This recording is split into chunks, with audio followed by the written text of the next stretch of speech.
Hello, everybody, and welcome to a very special presentation. I'm Action Shakespeare, if you don't already know, and I am joined by, I'm joined by one B, as opposed to Hello. the screen. That's B For drops the over other there. two Bs. The other two Bs are B Public Opinion That's me. and Boardsy. Not Wordsby. Words B. Damn it! Oh, that would have been better, yeah. You got me. All right. Sorry, stream. I gotta go. My Cut the stream- recording, we gotta start over. And 3, 2. No, we are going to play a demo of a sequel of a game that is near and dear to my heart. That none of these jokers have played, so I hope I can fill in the gaps a little bit. But let's get this little opening thing going first. Advertising at its finest. Yeah.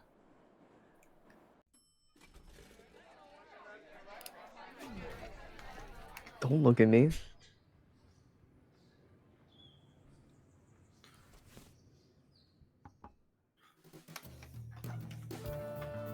Yes, this is Perfect Tides, station to station. Now getting my accurate audio levels. Also, unfortunately, I need to futz with this window a little bit, so this might get a little weird.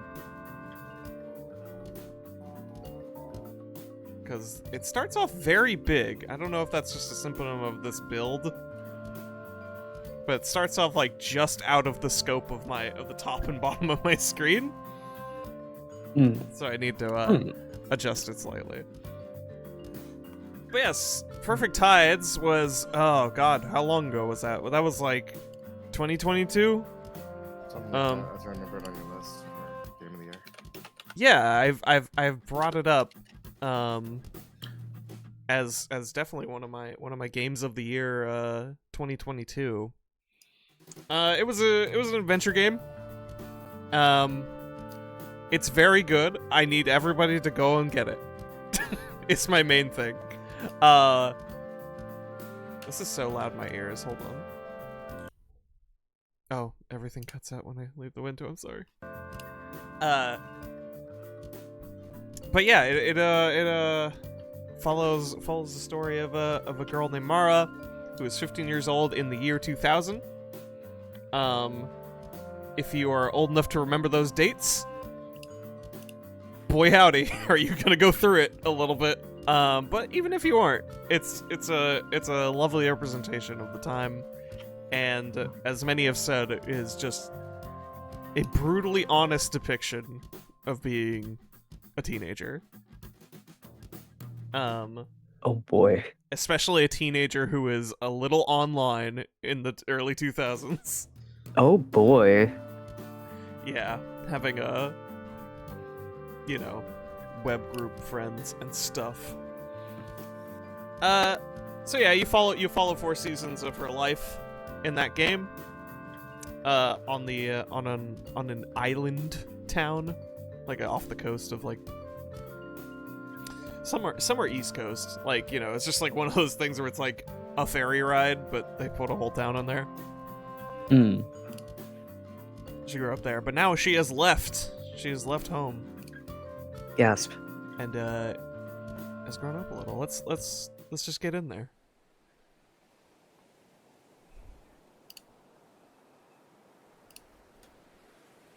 Fear no more, says the heart, committing its burden to some sea, which sighs collectively for all sorrows, and renews, begins, collects, lets fall.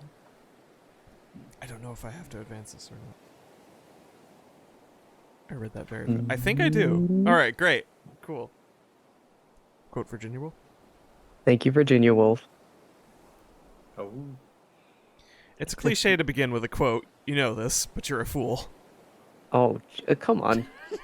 Besides, in order to make good work that reaches past mere juvenilia, you must expel your stupidest words. All 1 million of them. Put them down so they may die. Would have been funny if that was a quote too. Your name is Mara Whitefish. You lived on an island for most of your life. Now you spend your days in transit.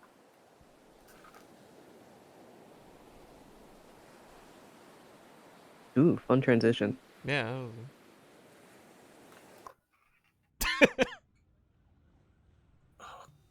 God, a Ballistic X versus Sever standee? It's the year 2003. You're a freshman at State University of Creative Studies in the city. The semester is almost over.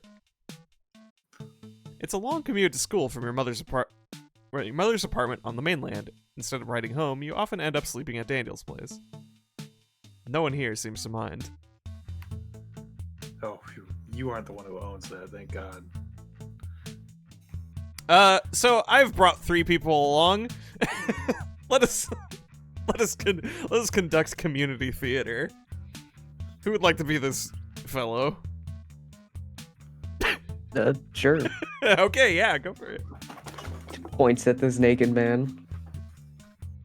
Oh, hey. I forgot you crashed.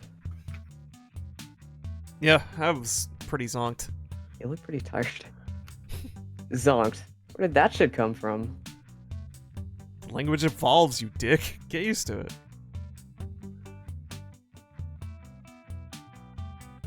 Diner breakfast? Fuck yeah! Aw. No, I'm broke till Friday. Daniel has been your friend since high school. These days, you might even call him your best friend. Oh yeah, Daniel. Okay, I'm vaguely remembering Daniel now. The whole thing with Daniel. In fact, it's possible you chose to attend SUCS. Sucks. An effortless decision you were repeatedly assured is the biggest of your life thus far. Because Daniel chose it. Oh. Daniel's tastes have rarely led you astray. You trust him to fill in the gaps of your judgment, of which you fear there are many. I can make us something, though. Sure. Stomp, stomp, stomp, stomp, stomp. Yeah, slappa. Alright, we're in control. Play GameCube. Oh, let's play some GameCube. Oop. Oh, right. The cursor is controllable with my controller. You sustain more than one splinter from the worn hardwood floors of Daniel's apartment. Just one of the abundance of reasons to never walk barefoot here. He does. Yeah. What a mad lad. He's got the calluses on all of his toes. Terrifying. 2 consoles, a PlayStation 2 and a Nintendo GameCube, live on this media rack. Unfortunately for the boys, they are effectively inoperable without a TV set. Oh. I thought that was a tiny TV. Since the roommate with the TV moved out, Daniel and the boys have relied on this errant laptop and speaker set to watch movies. The picture and sound quality are as bad as one would expect, and the whole system needs to be painstakingly restarted if its power connector is nudged. Ugh. That said, you've watched a considerable number of films and TV shows on here, ones you'd now regret never seeing. It is certainly an example of life finding a way. I want to play the GameCube. You got Wind Waker. Yeah, you got Wind Waker on this? I might need to review controls. No, I don't want to quit. I'll just use mouse and keyboard. I remember that so the original Perfect Tides used to have a very like classic adventure game setup where you'd go up here and there would be a lot of actions. Mm-hmm. You know, look, see, interact, talk, etc. Mm-hmm. This has been very streamlined. And I think it is generally reflected in the things. It's like a 3-button system now, and you just go up here for some more specific things later on. But yes, so far it seems like this is just a button to go where it's pointing, and this to interact. I think you can.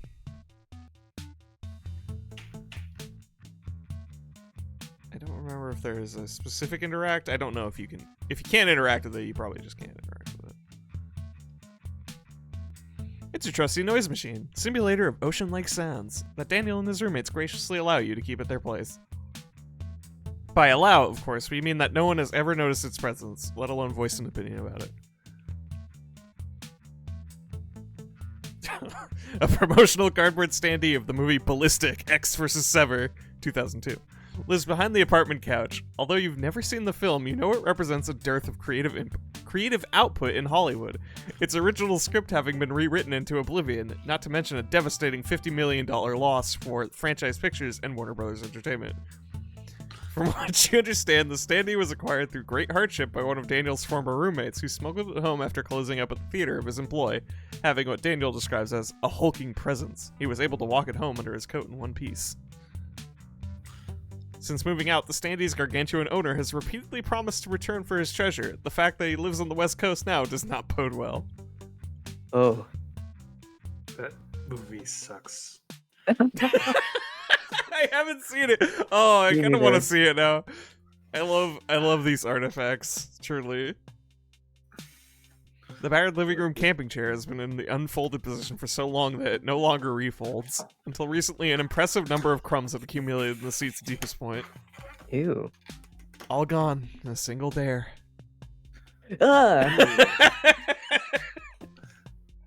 Horrible. Horrible.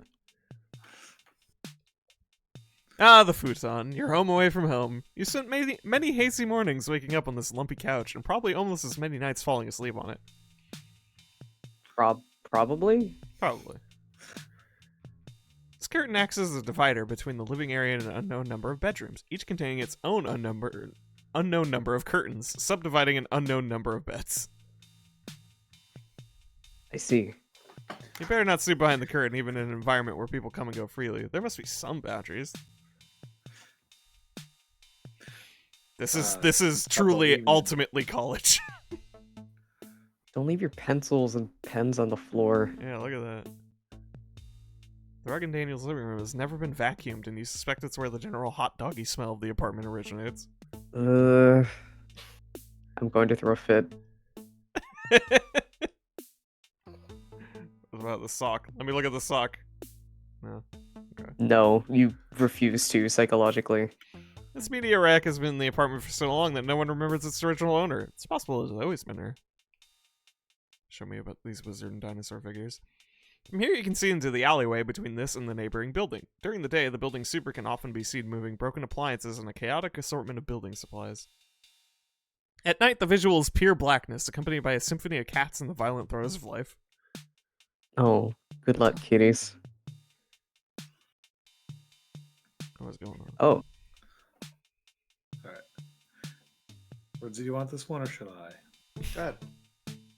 All right, I'm out. Bye, darling. later. Hey, Mara. Hiya. You're sheepish around Daniel's roommate, Gray. He's the most noticeably busy of all the characters who come and go from this place. Sorry, excuse me. And that was Gray. Pizza. Self-easy trying to be around the kitchen. There's absolutely no occasion in which the garbage is your problem. Fair Oh, but you enough. sleep here so much. No, not fair enough. You've opened this microwave once and you should not do so again. Nobody cleans around here. I'm going to throw a fit. The outside of the fridge in Daniel's kitchen is plastered with ancient memos, outdated coupons, and long-forgotten business cards. It seems the roommate who maintained these artifacts has been gone for a while. It's in the fridge. Now where did those eggs go? The fridge is more crowded than you expected. You'll have to look closer. Use the right mouse button to inspect the fridge. Breakfast tutorial. Yeah. Peering past the metropolis of Dale's pale ale cans, Rolling Rock bottles, and 3 different kinds of milk, you see the faint glimmer of an egg carton. Aha! You reach past the contents of the fridge to retrieve your egg carton, which you soon discover is resting precariously on a Costco-sized jar of applesauce. Having found what you need from the fridge, and trying hard not to let your eye fall on any other culinary atrocities, you close the door. It looks like you have items in your inventory. Hover your mouse at the top of the screen to see them. Looks at hands. Egg. Egg. Oh, no. Eat those eggs, girl. Yeah. Eat the eggs. Yeah, this won't be very good until I cook them. Boo.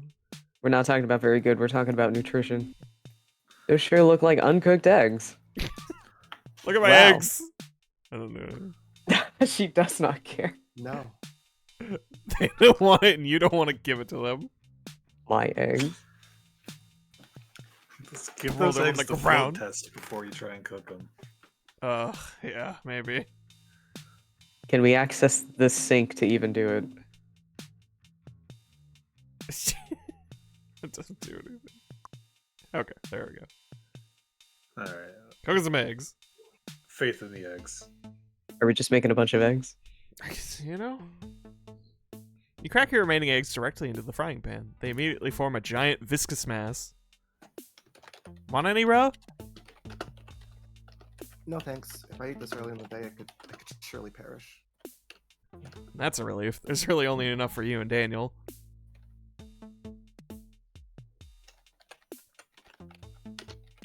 Using a spoon, you effortlessly break the yolks, letting them merge with the whites as they cook. This creates a multicolored mixture as the different egg sections mix.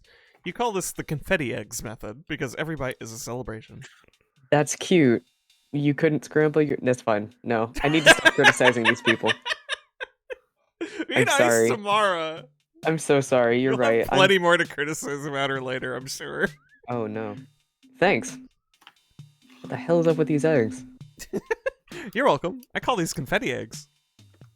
Because they look insane? They look like the contents of my brain, yeah.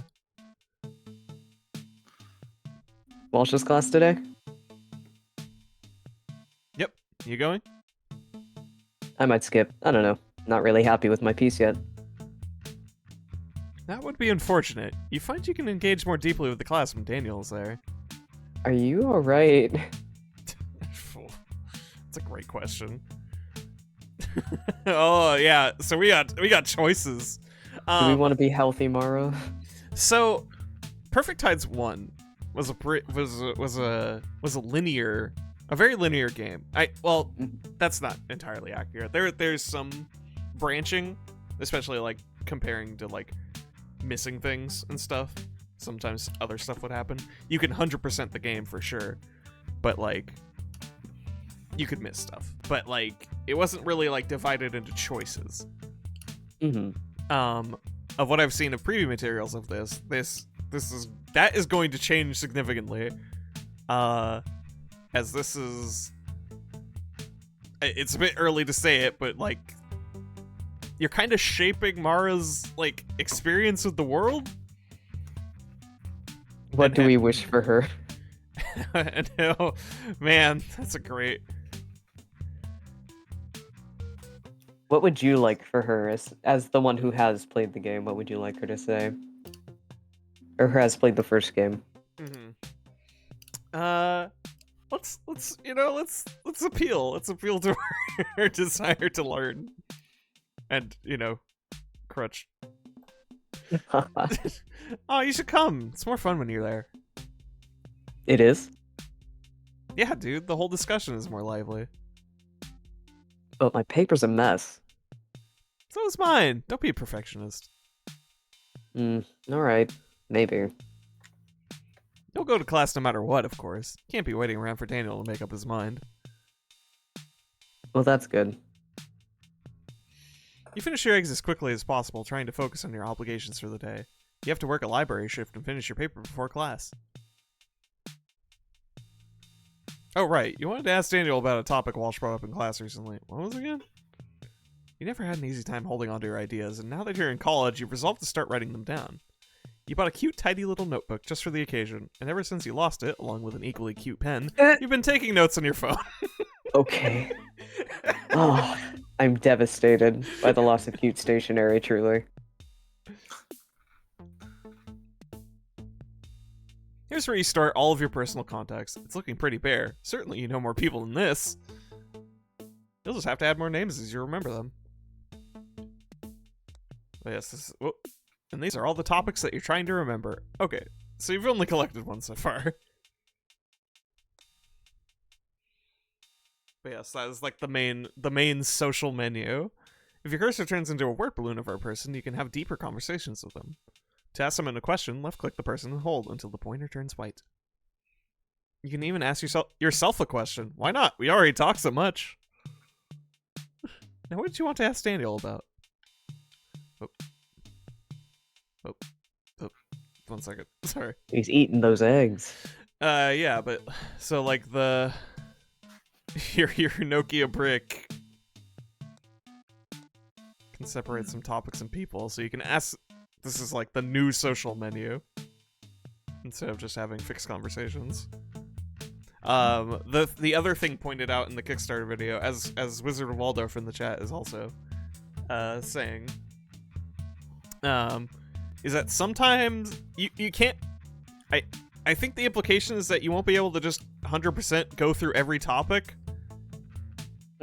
all the time. You'll need to like pick and choose, because sometimes bringing stuff up will not be a good idea. Ooh, I love that. Or just block it off because it leads into something else.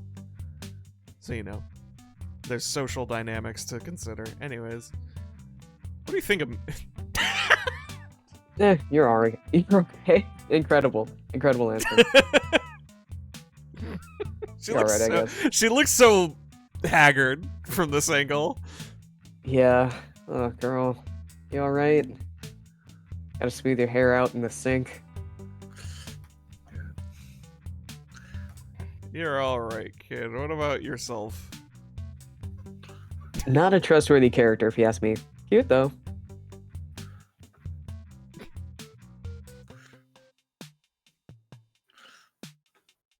And now, The city. the city. Do you remember what Walsh was saying about the city last week? Nope. Oh. Well, it was something about how living here used to be really nurturing if you were a writer getting started. Uh-huh. But now Walsh says it's too expensive here, and all the interesting parts of the city have been scrubbed away, and we're basically living in the magic kingdom of piss. You're, like, worried about that? Well, not super worried. Just sort of having a miniature crisis over it. Mara, she's wrong. There are things that Walsh is wrong about. I know, but... What a convenient argument for Walshy, that all the good shit happening in the city when she was young. I hadn't thought of it that way. This is the best place in America to be a writer. Hands down. How do you know that? Because we're here, dingus. You like your classes, don't you? School's all well and good. I just figured by now I'd... Yeah. By now I would have made more connections, you know? Like with experienced writers, editors, publishing people. I hate to break it to you, but that's not a city problem. If you want to meet people, you'd better start talking to them. But it's scary. We're so scary. No, it isn't. Everyone loves talking, especially if it's a topic relevant to them. It flatters their intelligence. So I should talk to people only about their favorite subjects? How am I supposed to know what they like?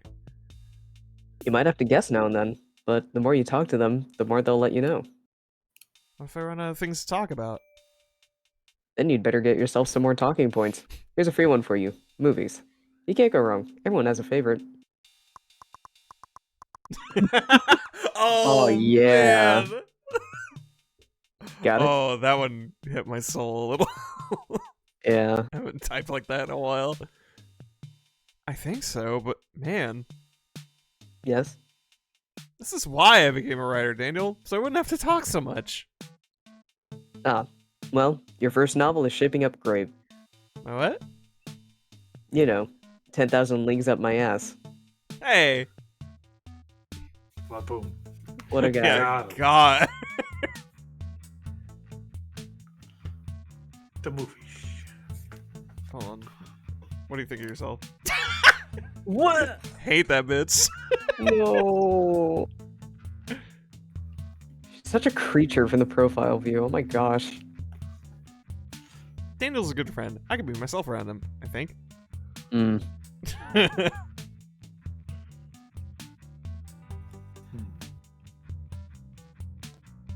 What do you think about the city and movies?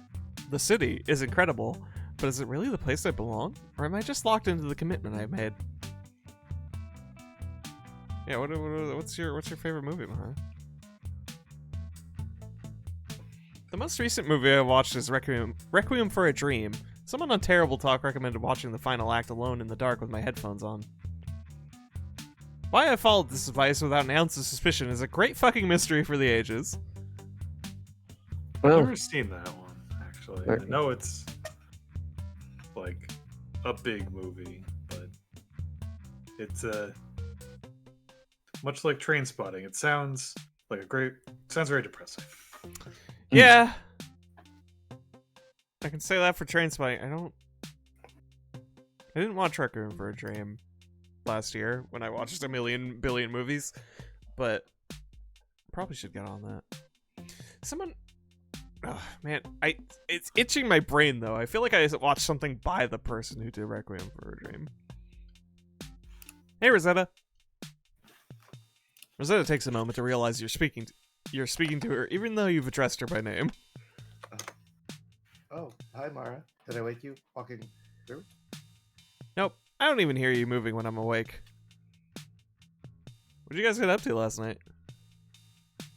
Once again, Rosetta doesn't seem to realize you're speaking to her. Ro? Oh, my friend had this gallery show in the village. We were at that, and then the after party, and then our friends left. Wow, it sounds fun. You're once again jealous of Rosetta's social life, a life which seems so much richer, both culturally and materially, than your own. How's the small, winsome girl from the mainland so well connected?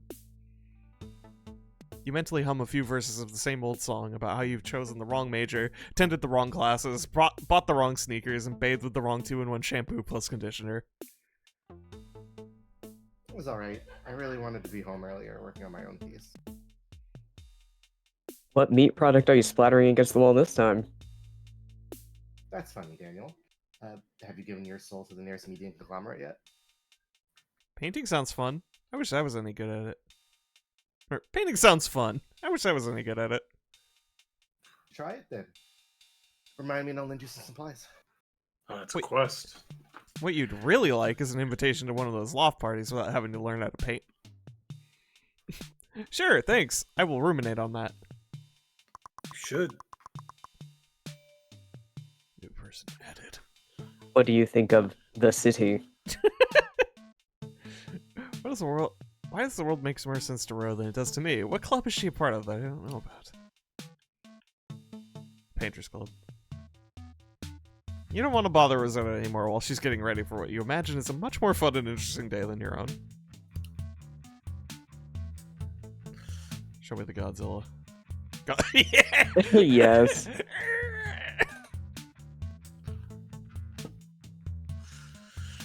From here you can see the entire living room of the neighboring building's second-floor apartment. The decor is no more effortful than that of Daniel and his roommates, suggesting there's another house full of male college students. But the boys over there are trying. The room's latest addition and crowning centerpiece is a glowing industrial sign of the Budweiser logo, hung and lovingly centered above a puke-toned couch. While you, as an artist, have a healthy disdain for frat boys and their antics, in your own heart of hearts you wouldn't turn down an invitation to that couch, to bask in the glow of a sneered-upon, pre-packaged experience you've never had. Oh, wouldn't it be nice? Who's really doing the sneering here, though? The lower shelves of the kitchen cabinets are sparsely populated with a melee of dishes, cups, and bowls. The upper shelves, as always, are unreachable and therefore irrelevant to you. And since humans stop growing taller around 18, they always will be. Tiny. I might grow a little more. Sure, Mara. Is it really worth delaying your acceptance of the situation for the prayer of a little more home storage? Beast. Alright. Actually, yeah, wait. What's his... Let's practice movie. Let's practice conversation. The movies. The movie. We seeing The Matrix Reloaded or what? Oh my god. Oh, fuck, yes we are. Are you worried it won't live up to its name? That, by its very nature, the sequel dilutes the power of the original? Nope. You? Not at all. Oh, Thank goodness. Fantastic. Oh, I guess 5.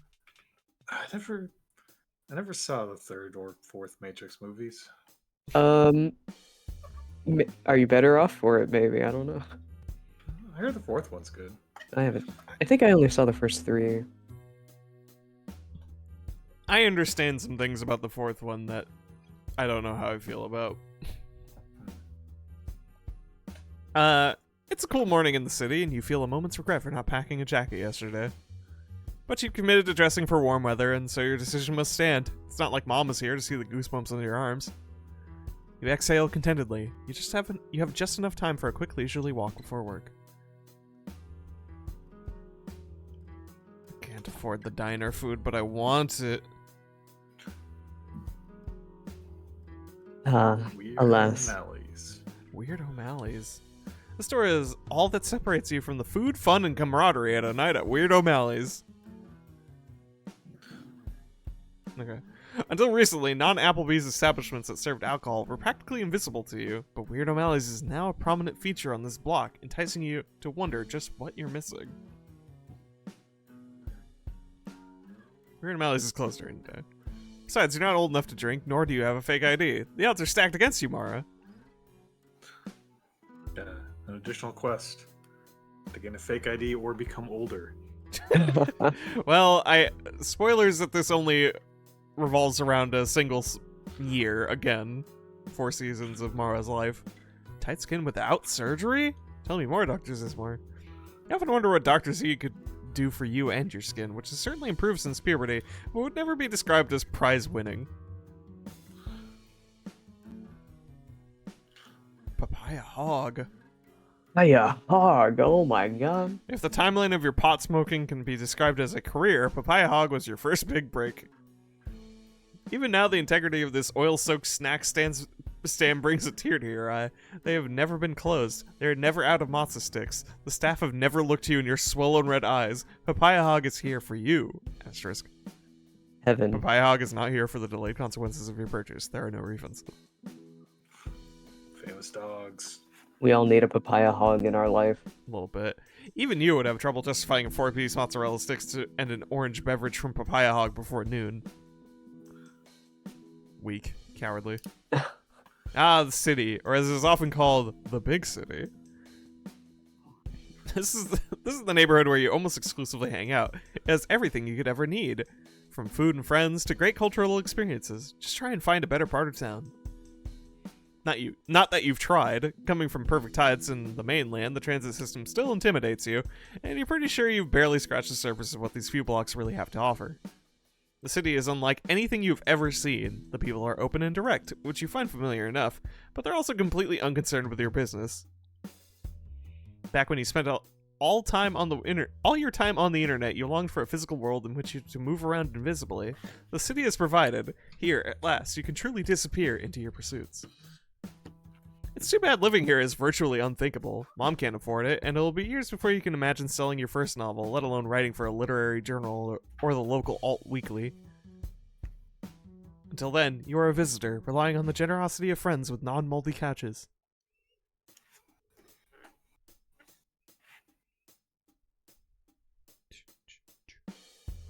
Academy Diner. Pigeons. Oh, the pigeons are too high, I can't access. What about this pigeon? Oh, pigeon. No, it's just pizza. Express Pizza has long been your favorite pizza spot in the city. Consider the reasons. It's located in the neighborhood where you spend all your time, and it's open. Your standards are so high. Below Daniel's apartment is the famed Academy Diner. Famed in the sense that many milestones of your young college life have already played out here, but how could they not in an establishment open 24 hours a day that happens to serve hash browns? It's not often you can manage the cost of an Academy Diner all-day breakfast on your own. You tend to eat here in the company of friends who don't mind sharing their plate. But what of pizza? Not that you wouldn't love to eat pizza for breakfast, nor would Express Pizza in their mercenary disposition hesitate to sell you a slice, but you all are eating this morning. You're mystified by this odd little man who is out hawking books on the street almost every day. Let's talk. I love him already. See something you like? Yeah, I like a lot of it. But I have no money right now, and when I do, it's usually for pizza. I know. I'm out here a lot. Well, the books aren't here to look pretty. Come back when you want to buy. Do you do trades? It would have to be a pretty interesting book. Something I can sell. Like a mass market paperback? Harry Potter or The Lovely Bones? Kid, Despite my my schmuck appearance, I happen to have taste. Wow. With this bit of self-deprecation, your misgivings about the sidewalk book vendor melt away. Why would you shop at the big bookstores when you've got the real deal right here? My bad, sir. I collect all manner of books, magazines, and printed curios. Bring me something interesting and you'll have your pick from my stash, got it? Roger that. Roger whom? Oh, you know, Roger, the way astronauts sign off. Astronauts. You mean actors? You listen to Coast AM? Don't think so. Check it out sometime. Should give you some good information. I'm always on the lookout for that. Thanks. What year is this? Is it 2003? Yeah. You Yeah. might have a few years of being able to listen to Coast AM without getting freaking red pilled. I don't know. I feel like this is exactly the moment where we're able to start red pilling you. Does he have taste after? Oh god, front-facing Mara. Creature. Harrowed. Is she okay? Hotel the William Henry Harrison. The William Henry Harrison was built in the early 20th century, serving initially as a bootlegging house and later a residence hotel for musicians and favorite poets. It has since been converted to student dormitories for the likes of your friend Theo, who frequently hosts open mic events at the local Dinky Bar.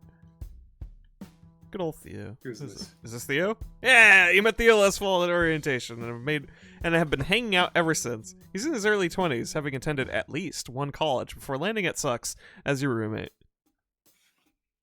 Theo and you share a neurotic quality that feels uniquely Jewish to you.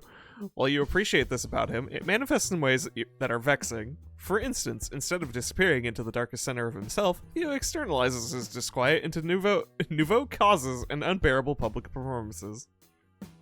For this and other reasons, you wouldn't call Theo one of your closest friends, but he's the one you feel the most comfortable glomming onto when you have nothing else going on, and that has to count for something, right? What's up, Theo? Hey, Theo. Fish! What up, homegirl? Theo is addressed to you with the same years-long familiarity ever since you first met him at freshman orientation. At first, it was a comfort to your anxiety about making friends at school. These days, his airs are odd at best and frequently tiresome. Still, Theo is mostly a welcome sight. He's easygoing, available to hang out on short notice, and crucially well-connected. On my way to the library. Oh yeah, you work there, right? How is it? Pretty easy. I get a lot of time to write. Damn, I need a job like that. I have no good place to write, and it's killing me. Privately, you think Theo's writing needs more than a better place to be written, but you're not in the middle of a critique, so you'll keep that to yourself. Let me know if you quit that position, okay? I'm never quitting, dude. Gonna work there all summer. Haha, you're killing me, Fish. So, doing anything fun this weekend? Actually, Theo noticeably lowers his voice, taking conspiratorial tone. This in turn causes a pooling in the floor of your mouth, a Pavlovian response to an invitation for fun. we're having a party here tonight. At the dorm? What about the RAs? We may have greased a few palms. Sick. Can I come then? You'd better. Come by anytime after sundown. Just tell the security guard you're my guest, and he'll let you up. Got it. Make sure you give them my full name. You know it, right? Of course. Great. See you tonight, Fish. Okay, you don't know Theo's full name. You might want to figure that one out before the party, Miss Marple. Oh my god. Oh no. Theo, what's your favorite movie? The movie. You know what movie I just saw for the first time? What? This isn't a recommendation necessarily, What movie? because it's honestly more fucked up than you'd think. What's the movie? But like in a beautiful way. American Beauty. What? How'd you know? Conversation was getting kind of plastic baggy. Well, I guess I can't surprise you, Mara. You've got the makings of a film critic. This will be the high point of my day. It's all downhill from here.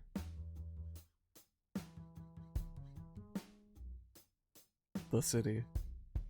You're from the West Coast, right? What do you think of the city?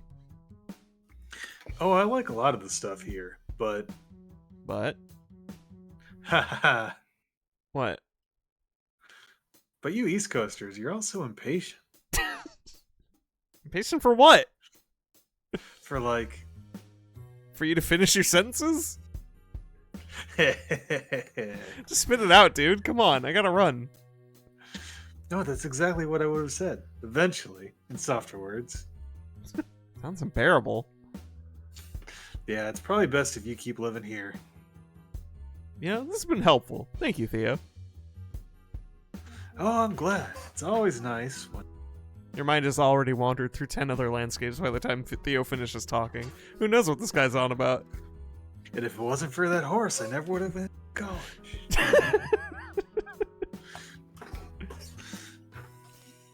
What do you think of me?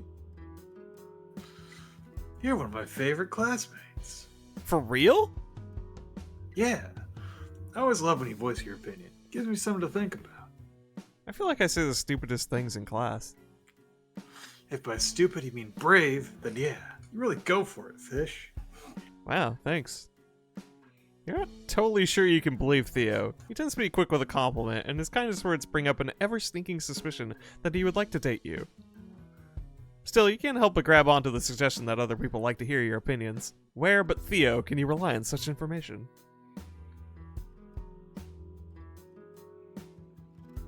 Do you know these other people, Theo? Oh, I like Daniel's writing. He's got talent, but But, I don't know. come on. He's kind of arrogant, don't you think? The way he talks in class. I don't think that's arrogance. He has taste, and he's opinionated. So am I. You're not arrogant, Fish. You're perfectly humble. Nah, no I'm not. Forget I said anything about Daniel. Really, I like him. I didn't mean to sound like I didn't. It's fine, dude, I asked. No, I'm running my mouth too much. I need to conduct myself more professionally. Well, when I'm a professional, I'll be sure to show my disapproval. Ah, alright.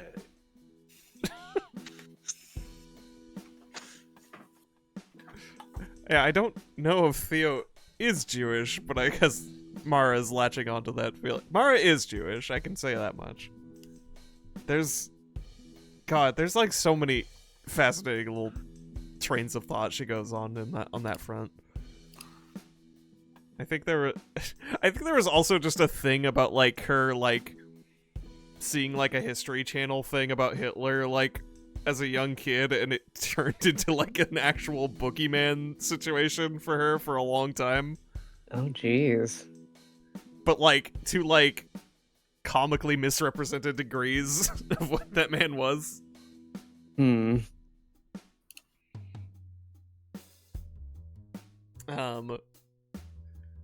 Also, one Perfect Heights fact I can give is Mara's mom is obsessed with tragedies.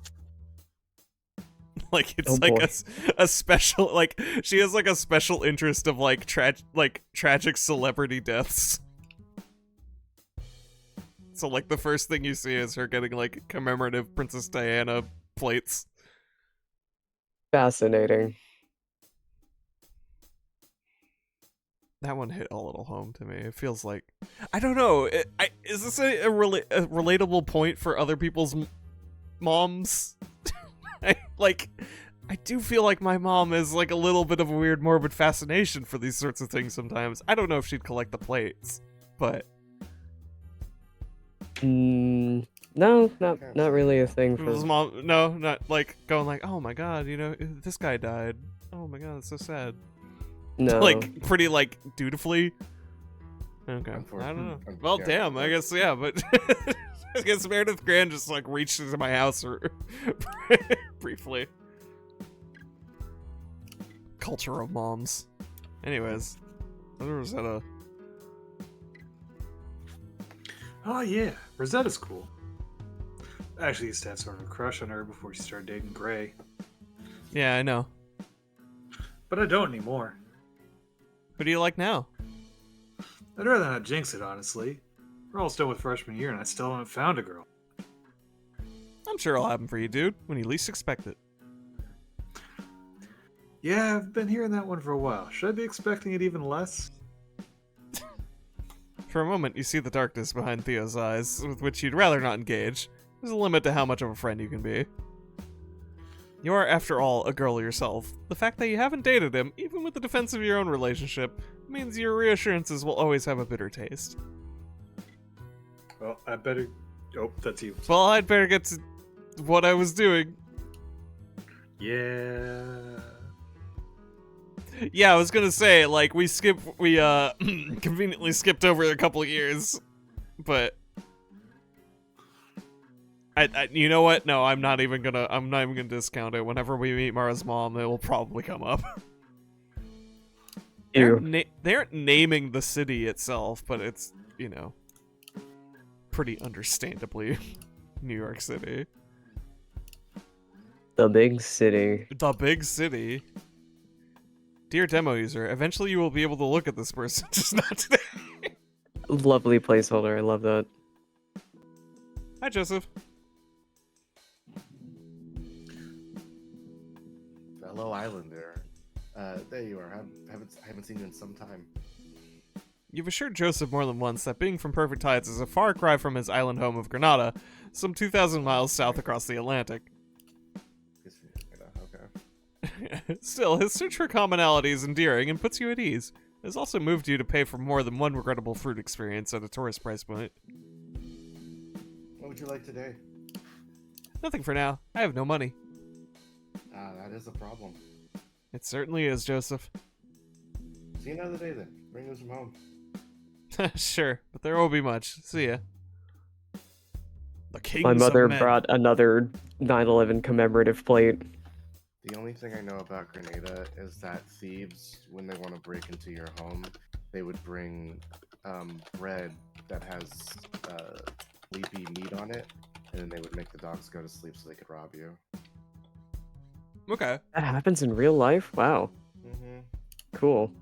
You have to make sure your dogs don't eat the strange sleepy bread meat. Yeah. Mm-hmm. That's a Monkey Island puzzle. I will say, just kind of thinking again, also on the tragedies thing. This might just be a Meredith Grant thing that I find weirdly relatable, but I do recall Octopus Pie, Eve's mom also had a weird obsession with like 9/11 memorabilia. Stuff like that. Uncle Phil, you got to kick that man's butt! Oh, it's still so transparent. Oops. Wizard of Waldo, thank you for the follow. I need to it's so wispy. You can barely see it. There we go. Audio. Okay, there we go. Anyways, look, it sucks. 419 East is one of the buildings leased by Sucks, and is where you spend most of your days. Past the lobby is the school library where you work, and a row of classrooms where you ostensibly learn. No. I just want to look at this bike. No. Come on, nothing for the bike? It has no wheels. Or a wheelless bike. It is now just a sickle. Yeah. Have a nice day. Oh, we can't cross the street. Rainbows. Rainbows, the city's Ukrainian mainstay, is a premium dining experience, one that you often crave and can rarely afford. The last time you ate here was during orientation week, when Mom took you out for a concerned, question-filled lunch, and you ate enough pierogies, in Mom's words, to choke a horse. Yum. Phone booth and anger management? And holes? Oh, fuck yeah! Ooh. Golden year of cinema. The Eden is one of the few theaters in the city that hasn't been absorbed by a larger multiplex chain. It's also a lousy theater. It's dingy little screening rooms built next to a subway tunnel whose activity rattles the whole place every 5 to 10 minutes. Nonetheless, you see everything here. You spent years dreaming of an easily accessible movie theater, and the freedom to see whatever struck your fancy is undeniably some kind of paradise. Oh, I listened to one movie podcast I listen to several movie podcasts with people who live in New York, but one of them, they always mention that when they have to see a movie at the theater that's adjacent, like in between the subway tunnels. I cannot remember what the real one is called. Definitive New York experience, perhaps. This is the arterial road of the neighborhood, allowing cars and buses to quickly cut through from the east to the west side highway. You do not cross often. For safety. Alright, let's go to work.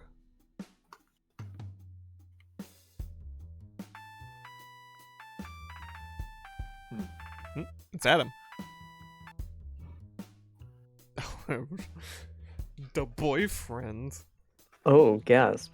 Well, I guess in the rotation, it's my turn. Hi, sweetie. Hi, Adam. What's up?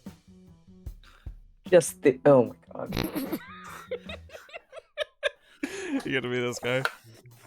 Just thinking about you. Aw, I was just thinking about you. Liar. In truth, you were thinking about the paper you need to finish before work, but you thought about Adam when you saw his name on the phone screen, so it's not a total lie. Got me, you got me, okay. You would never totally lie to him. Are you already in the city? Yeah, I had to get here early. You stated a while back it would be best if Adam didn't know that your habitual crash is at Daniel's apartment. It's just so much paperwork. Adam always wants to know where you are and who you're with, and male friends require even further clarification. This is an unfortunate consequence of the distance between you and Adam. It sometimes feels as if you spend more time explaining the beats of your day than having real conversations. On my way to work, then class. Yeah? Should we talk after class then? No, it's fine. I think I might be going to like a party thing later. Yeah? A party? Yeah, like a party thing. With who? Just some school friends, just like a few people at the dorms. Oh, okay. When do you want to talk then? I got a few minutes if you want to talk now. Is there something specific? No, I just wanted to talk. I just missed you. I miss you too. What did you do last night? Nothing. Saw the guys. Cool. You sense that Adam is starting to brood. I can smell it. Well, I love you. I love you too. I could try to call you on my lunch break. No, I don't want to be in a rush. We'll talk when we can talk. You didn't think you were rushing, Adam, but it's true that you have a busy day ahead of you. An ever-shifting schedule, school, work, and commute leave little room for the long, languid calls you used to have. I'm really sorry, Adam. It's okay. Don't worry, sweetie. I understand. Okay. I love you. Love you too. Bye. Now it's definitely time for work. You better go over to the Sucks building.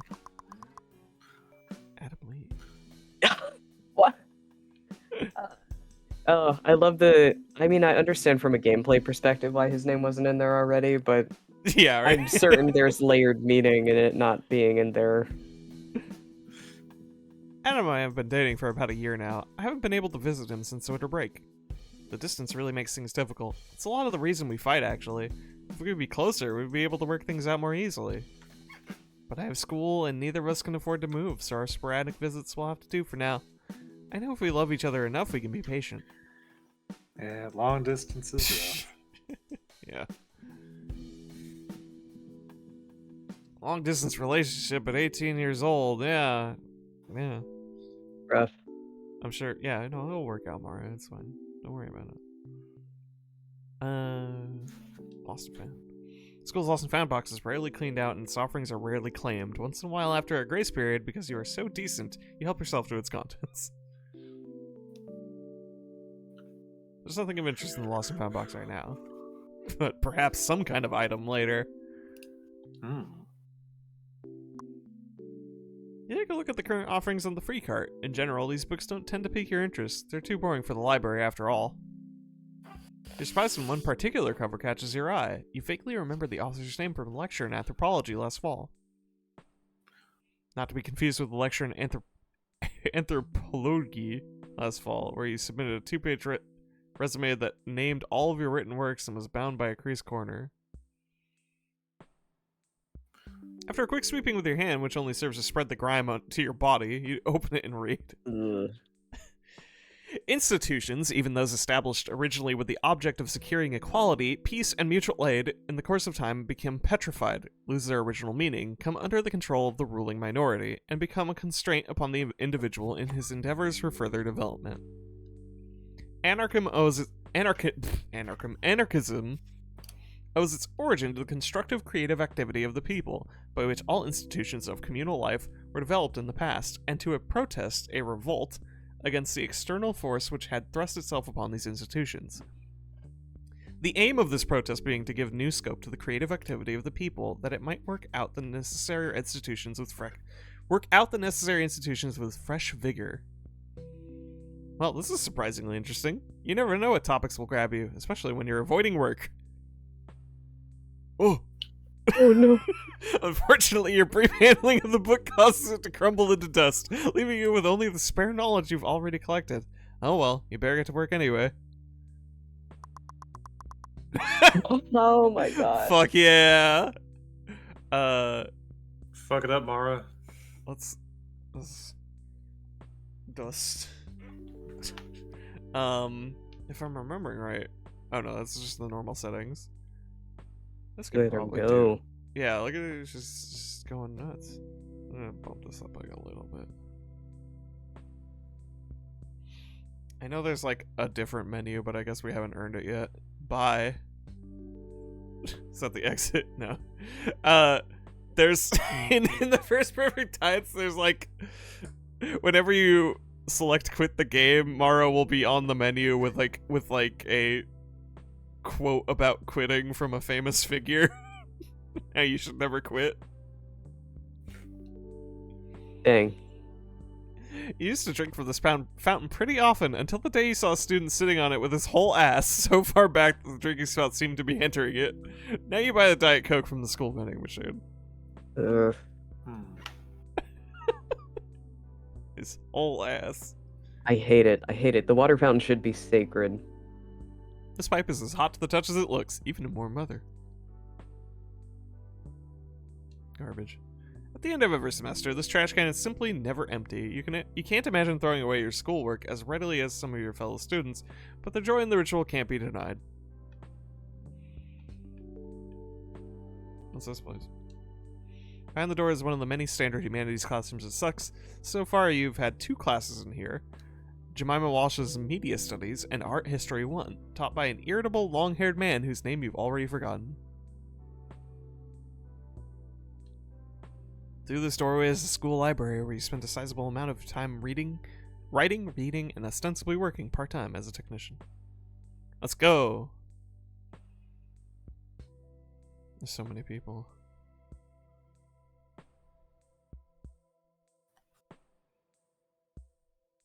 PO, I guess. Oh. Rotating, I suppose. All right. Mara, good morning. Hi, Jana. You'll be happy to know that I had a good night's sleep. Thank goodness for that. You know, you need more sleep than you think you need. I know. How can you know that when you think you know how much you need? I'm already mentally inflating what I think I need. Well, you need more than that. That's just not possible. I'm afraid I've got quite a stack for you today. We're cleaning house for the spring on top of giving campus tours all weekend. Ah. This is bad news. The morning downtime is one of your $8 an hour job's greatest perks. You're needed so infrequently that you've grown to depend on it. You'd planned to finish writing your paper for Walsh's class this morning. A large cataloging job will tie you up for hours, making a seamless jump from work to the classroom impossible. Come over here, I'll show you the damage. Aw, monkey mural.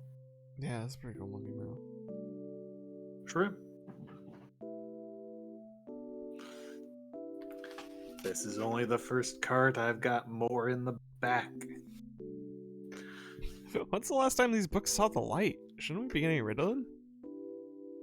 They are all pretty old, it's true. I put a lot of them for donation, but most of these books are still germane to our programming. I'll be by the entrance if you have any questions. Thanks, Mara.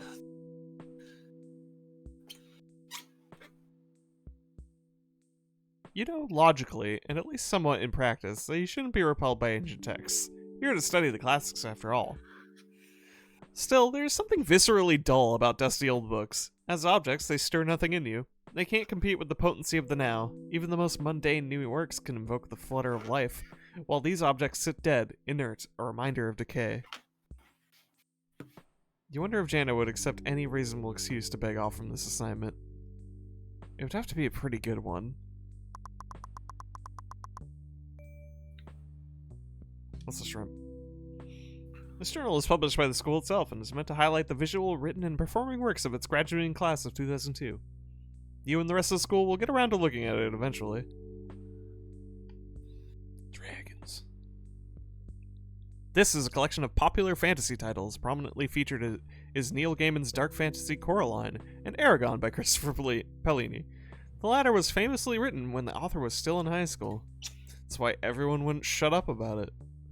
Yeah. Are you still salty about it? Yeah, it wasn't that good. I never finished the series, admittedly. The sight of this book makes you debilitatingly anxious, confirming your worst fear that your time as a writer is already come and gone. Stop! You'd prefer to pretend it doesn't exist. No. Oh, girl. She's just like me for real. Oh, please. I'm so upset. You've spent much of the school year at this computer and now consider it a choice spot to work on your writing. Make no mistake, you still waste plenty of hours on here messaging, falling down mind-numbing internet rabbit holes, and browsing risky forums where horrible images can pop up at a moment's notice. Mario, you want something awful? Are you a goon? Might be too. Yeah, it might be too early for 4chan. I don't know if it. I don't know. I was only getting there in like 06. I don't know how old it was at the time. There's always 2chan. I don't know if she's that big of a weeb. Or one at all. You can't very well sit down and write now that you've been given a job assignment. Your school and internet time will have to wait. Oh. Or what do you think about your boss? I hate disappointing Jana, but sometimes my life demands it. What can I say? You really don't want to sort these books. There must be some way to convince Jana they don't need to be sorted today. Hey man, what's up?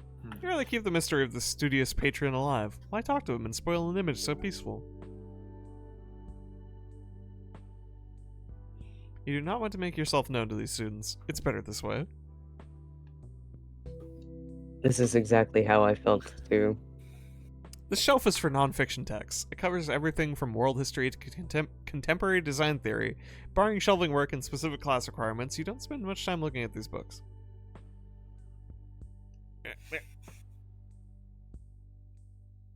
What's she up to? You don't wish to fraternize with the patrons. You take your position here quite seriously. Besides, you're pretty sure you saw some nude photos of this girl by accident once, and those would somehow be the first words out of your idiot mouth if you ever spoke to her.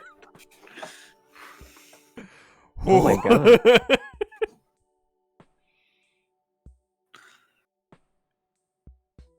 Hi, Brittany. Morning, Myra. What are you up to today? Oh, some really stimulating library work, I'm sure. It's true. These are exciting times. We've been cleaning house here. There we go.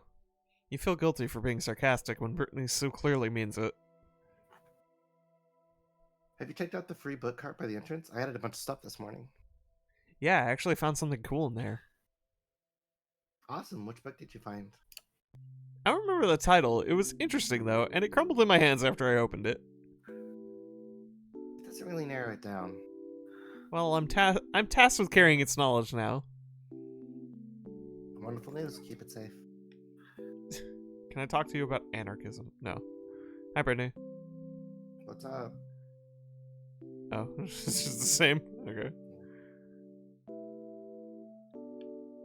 That's the same. You're waiting for a good opportunity to catch this guy's name before you start a conversation with him, and his name inevitably comes up. You'd be getting exactly what you deserve, and you're a coward. Shelf is specifically for the work of current students and celebrated alumni. The gulf between the two is noticeably vast.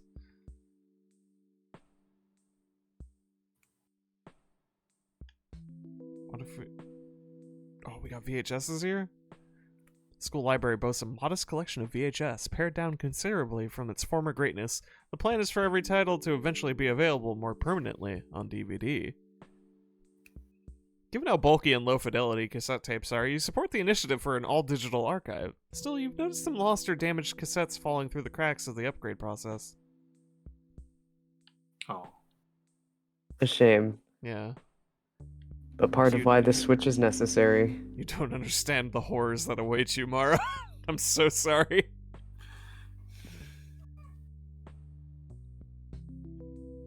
What do you think about anarchy? What do you think about me?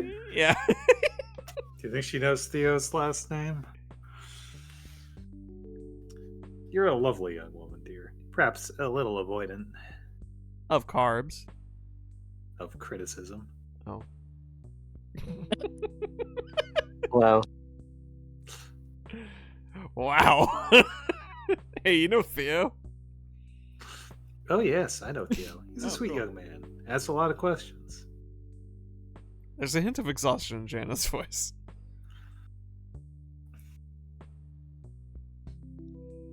Oh, sorry, that was me.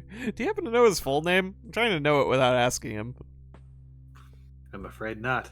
But he's involved at Sucks. His name. But he's so involved at Sucks. His name must show up often. What about his checkout history? Will his name be listed there? Goodness, Mara, that's confidential information. It's cool. I already know all the embarrassing stuff he reads. Sorry, I can't help. You'll have to find a more public database for your social conundrum. Oh, man.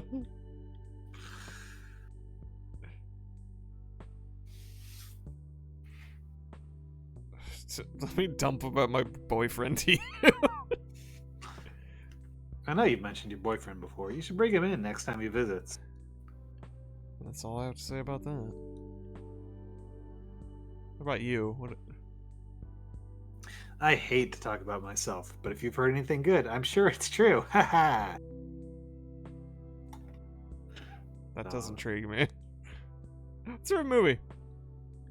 I've been so busy lately, I can't remember the last movie I've seen. Let me think. Oh, I saw this one called The Family Man. Nicolas Cage. Woo! We saw that one. You want this cake?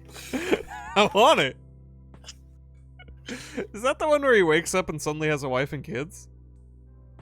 Yes, it's sweet. Did you see it? Nah, I don't really like those movies with invisible overnight magic. Invisible overnight magic. Yeah, like the magic isn't represented by an image or a practitioner of magic, or a world where magic is established. It's usually just some cheap sound effect in the score, like a sparkle. A sparkle? Yeah, like when Nicolas Cage goes to bed, do you hear a little sparkle in the music to let you know his life has changed? I don't remember. That's probably how they did it. I hate that. Where'd the magic come from?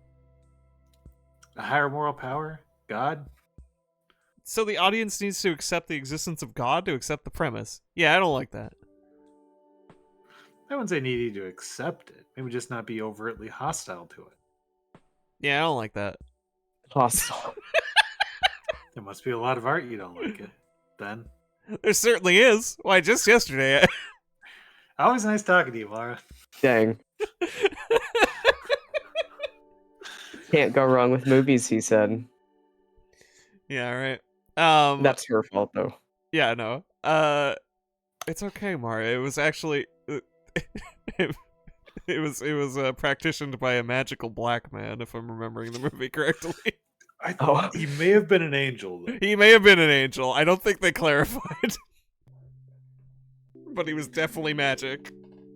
He may have said he was an angel, but like it's possible it wasn't like in a literal sense. Mm-hmm. I'll take a drink of water. 1 second.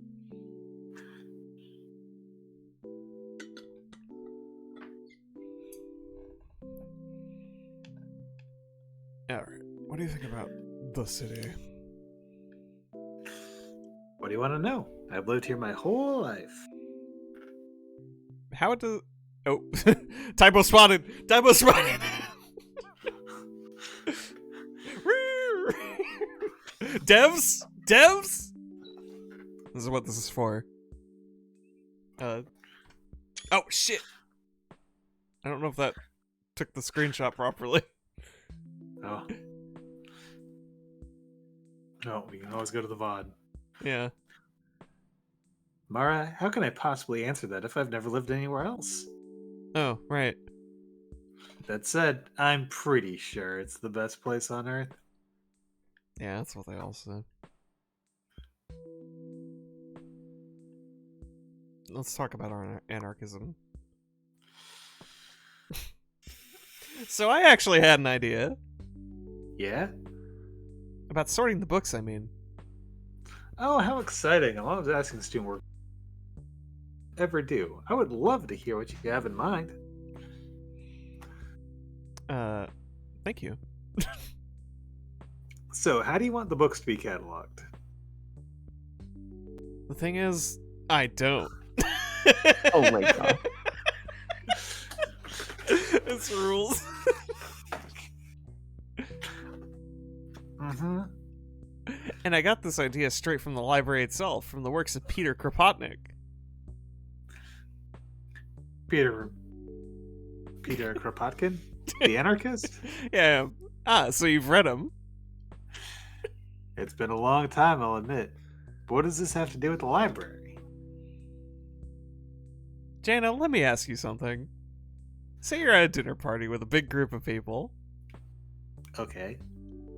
When the meal is over and it's time to clean up, do you instinctively help gather up the dishes? Why, sure. Who doesn't? Then you may already be an anarchist. It's intrinsic in all of us, you see, to contribute to society free of hierarchical bound. Hierarchical. Wow. This is the real take. No, you aren't flubbing it. This is perfect. Hierarchical bounds. This is canon. Is the alphabet a hierarchical bound? I mean, sure, it helps people find a book, but does it help them find a book? There are hundreds of fascinating works on these shelves, each collecting dust in their appointed place. Books just waiting to blow some student's mind. I agree with you there, but it's up to the librarian to guide them to the right book. Again, with the hierarchies, students are perfectly capable of motivating themselves to learn.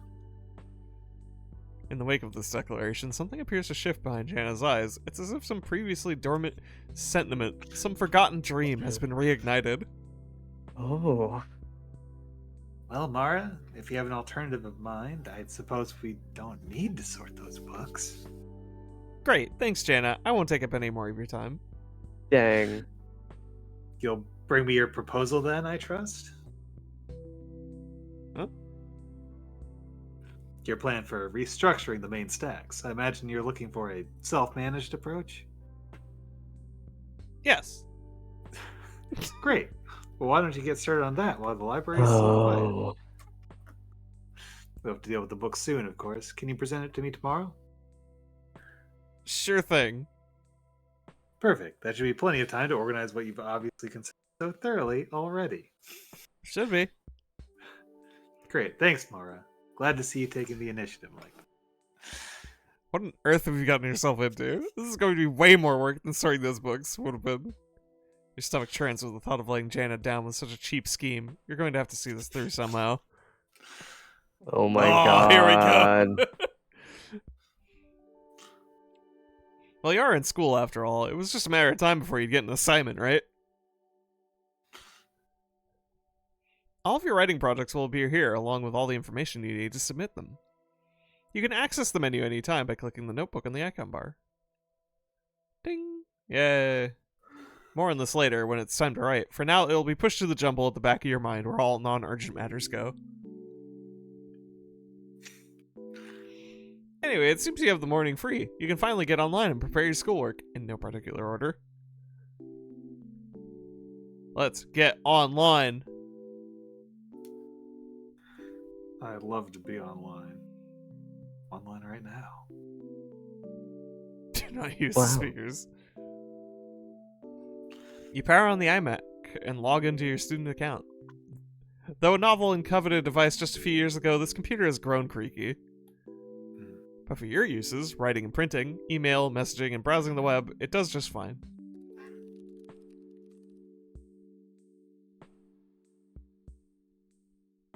Oh. Well, we gotta check our messages. None of your top shelf chat buddies are online right now. Just a bunch of secondary, non-recurring characters. No chums to pester. Yeah. At any rate, you're working on stolen time right now. You probably shouldn't chat the morning away. Every day I check emails. Hey, how many emails do you have in your inbox? So many. I'm looking at it right now. We are at just let's see, like a little over 700 away from 100,000. Hey. You said you check your email every day, right? Yeah, What does that entail for you? mostly looking at headers. Yeah, And look, there's a Every day I Like- get emails. I also get emails every day. And I open them and I leave. there's so many emails where all the important information is in the subject line. You need to look at it. It's like, oh, a Patreon posted an update. Well, opening the email isn't going to give me any more information. Those I ones are sometimes the ones I open because then I just click the link from the email. I mostly mean in the sense that it's one thing not to read every email, like to open it and read it. It's another thing to let them trickle in until your house is flooded in 7,000 emails. You wanna know 7,000? how many unread emails I've gotten? Yes. 16,460. Theo. Okay, let me go to my email. I have two main emails. Okay. I have 7 emails on one and 4 on the other. I am begging you to read. Should I I'm sorry. start there? I'm sorry? Yeah. Just unread emails is the Yes, just unread. Yes.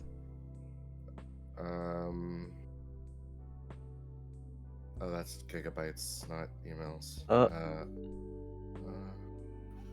It looks 84,000 unread emails. Hey, listen, hey, I care about my friends, and this concerns me a little bit. I've had this email for maybe not multiple decades, but certainly over a decade. And it is just my repository for all kinds of shit amongst important things. I check it every day to see what's important might have come in. But Do I you don't, not sort everything, though? Like, I if have it needs folders. sorting. I have separate folders. Like, each of my emails has separate folders. They both have, like, folders for things like receipts and tax information, things for, like, PayPal information, things I want to keep for personal use. I have a section for, like, Kickstarter and Indiegogo stuff specifically, since you get a bunch of updates through them, that sort of thing. I have a folder specifically for correspondence with commissions. Sure. I do stuff have like that. I have a separate business email for what My- that's worth. My business email has folders. It is much more organized. I believe that has 3 unread emails Okay. on it. I'm glad some of the emails are being taken care of. Worry about people. Yeah, I just I don't feel like going through the effort of deleting the ones that I don't care about. Like if it has there's a search bar in this email thing. I can just, if it has relevant words that I'm looking for, I just find it that way. That's fair. Yeah. The idea of having more than 30 emails in my inbox at a time fills me with a tremendous amount of anxiety. See, the thought of looking at these emails fills me with anxiety. Yeah, I don't Probably want to deal with because that. you have thousands of them. Yeah. Hey, tens of thousands. Wow. Nearly Thanks. hundreds of thousands. Like, it, It spelled boobs recently. well, Look at the heights we've gone now. Heights. The only thing that should be spelling boobs is like the meter on your car. Oh, I accidentally unplugged my controller somehow. I'm yelling and hollering. Even Wimes is like, dang, wow. Dang. Wait, I fucked up. Ha ha. Anyways, I sent this email to myself. Paper. Your paper is still a jumbled collection of ideas with no real editing, but coming back to it today, it's better than you thought it would be. This is the perfect opportunity to reorganize your thoughts. Time to start writing. Since this is your first time, let's do it together. Okay, brain. Whenever you're at the computer, you can work on any of your assignments from this list. Since it's due today, and you're desperately trying to not to think about the proposal, let's focus on city life and media. Beep. Once you selected your assignment, click on Write to begin working on it. For Walsh's class, write about the portrayals of life in the city as reflected in contemporary media, an assignment you've already begun. For each assignment, you'll have a chance to draw from a total of 2 topics, 1 primary and 1 secondary. For your primary topic, it's generally a good idea to stay relevant to the assignment. Unless I really want to go off the rails. Yes, well, take it easy with that. Not all assignments will have a clear primary topic, but when they do, your knowledge of that topic is the basis for a good paper.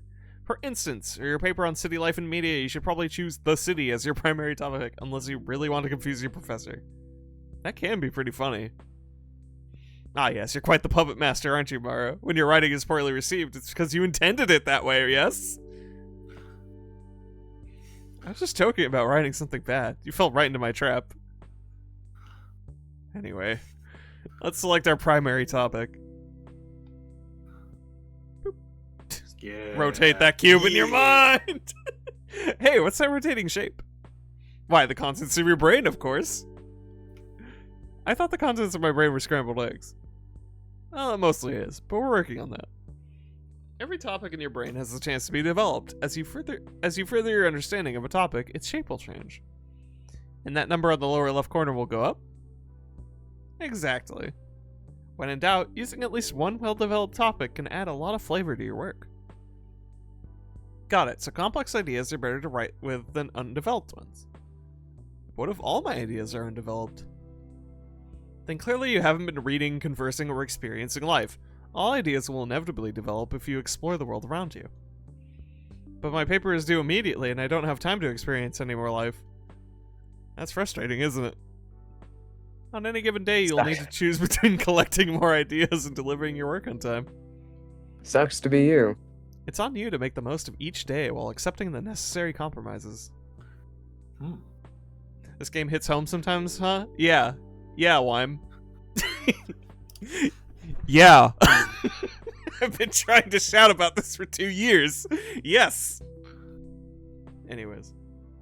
Sorry, I'm normal. So you're saying I can have absolutely everything and no answers are concretely right or wrong? This sucks. And it will continue sucking with ever-growing urgency until death's sweet embrace. Let's finish picking our primary topic now, shall we? Ugh. Okay.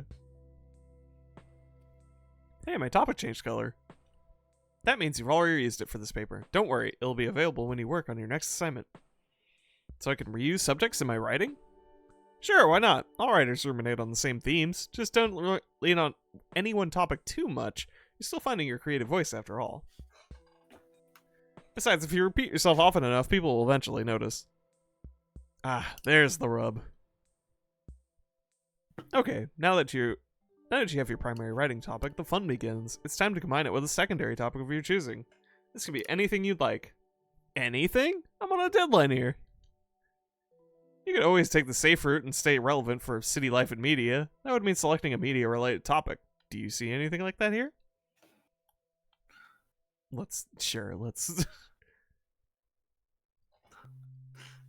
Don't disappoint the narrator.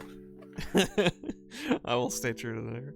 Good choice. You have plenty to say about movies, and there's no shortage of city-related film topics to pull from. Alright, let's finish this paper. MD. Yes, I guess this also comes with a secondary recommendation to read all of Octopus Pie. Available for free. octopuspie.com. One of my favorite, if not my favorite, comics. Let's see. Well, this isn't bad. Considering you almost lost the time to senseless library work, you've certainly made the most of it. After a quick read-through, you're satisfied with the paper. You are now ready to print. Oh. You send your file to the library printer. Once it comes out, you staple it together and take it with you. Well done. You finished your assignment in time for class. There's a good student in you yet. Now to go online.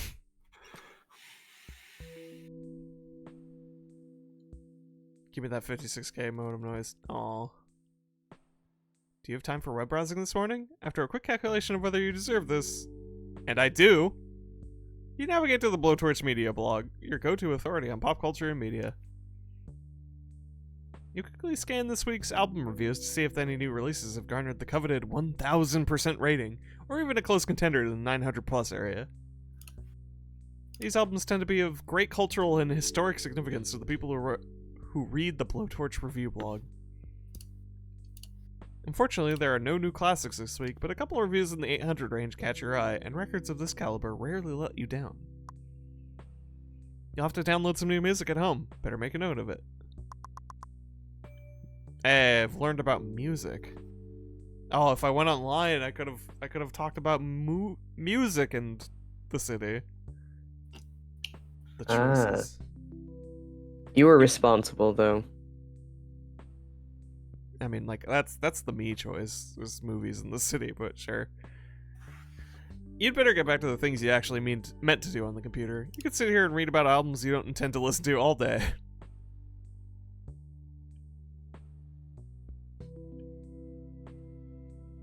Oh. Tell me more about our. This is Disco Elysium. I'm gonna become an anarchist. Just by considering. It was reminding me of that quite a bit. I think that is definitely. I don't intentionally or no. I think that notion is definitely embedding itself more into this game, which is cool. It's exciting to me that you can like develop topics. Yeah. And shape writing styles.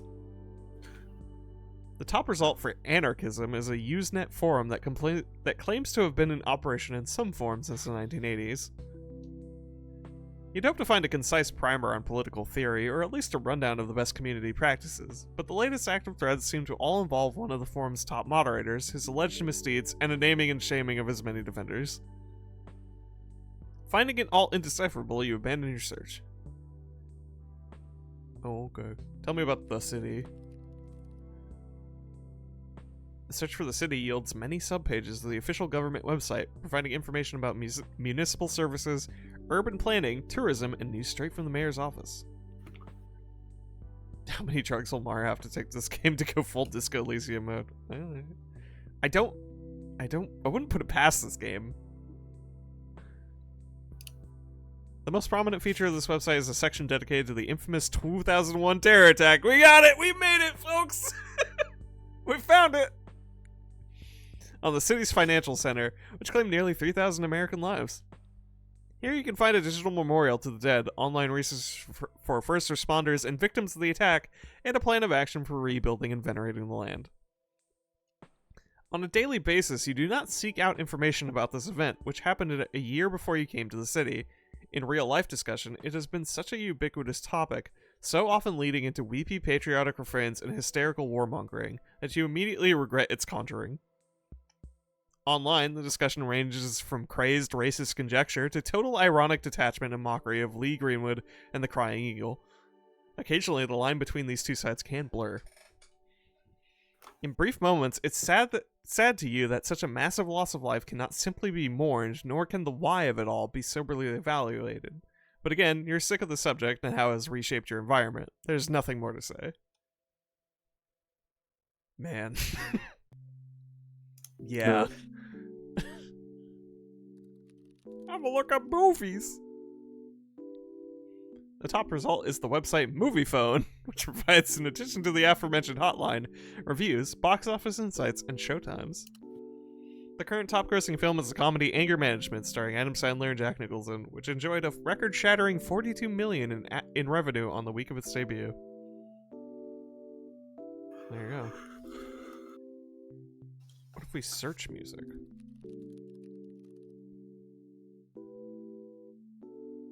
There's much buzz on the internet about MP3s and their impact on the music industry. In recent years, record labels have been at war with the various peer-to-peer networks that freely distribute their tracks.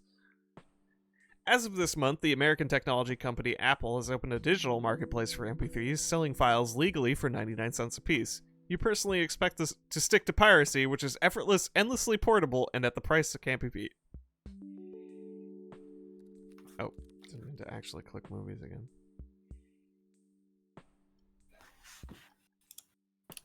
Wait, I can search people? Oh!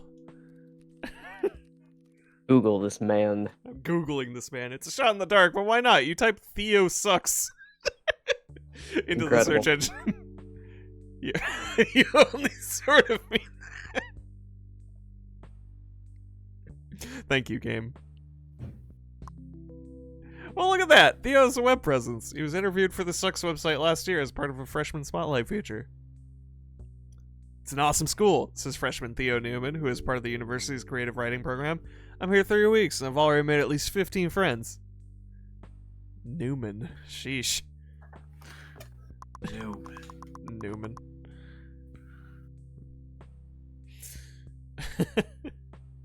Is that all the searching I could do on real people? I'll search your own name, Laura. Come on. Much to your relief, there is almost no evidence of your online activity, at least when attached to your real name. A lot of your online communities over the years have disappeared on their own, and to see the rest of your posting trail, somebody would need to know the many and varied usernames you've taken over the years. Good riddance to bad rubbish.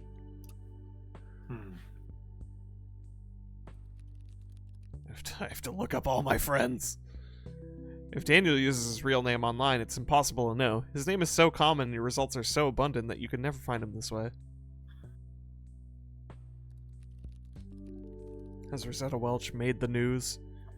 A search for Rosetta immediately produces a link to her portfolio website, which is extensive and looks enormously professional. Directly below the results, you find no less than 3 local news articles documenting shows in which Rosetta has participated and profiling her as an artist. You fear you'll begin to spiral into agony if you look at this for long, and so, miraculously, you don't.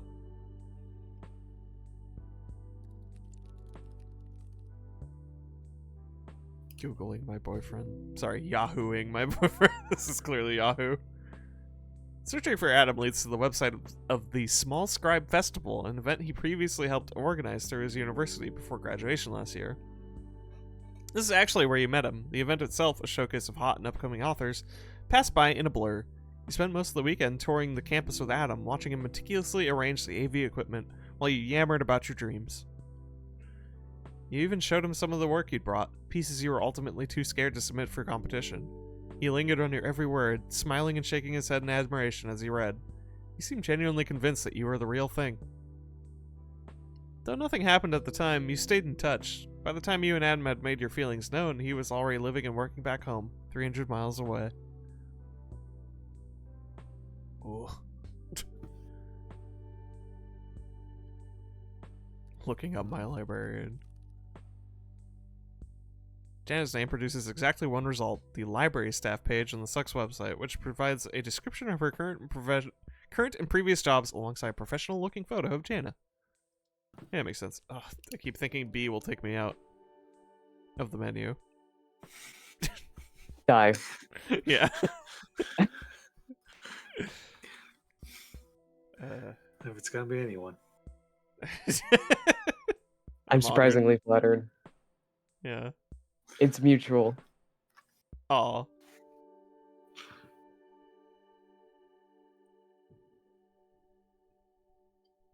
Fireworks? What the fuck? Shortly after you finish your tasks, the library fills with students. You are kept busy with for the rest of the morning with shelving, tech questions, and checkouts.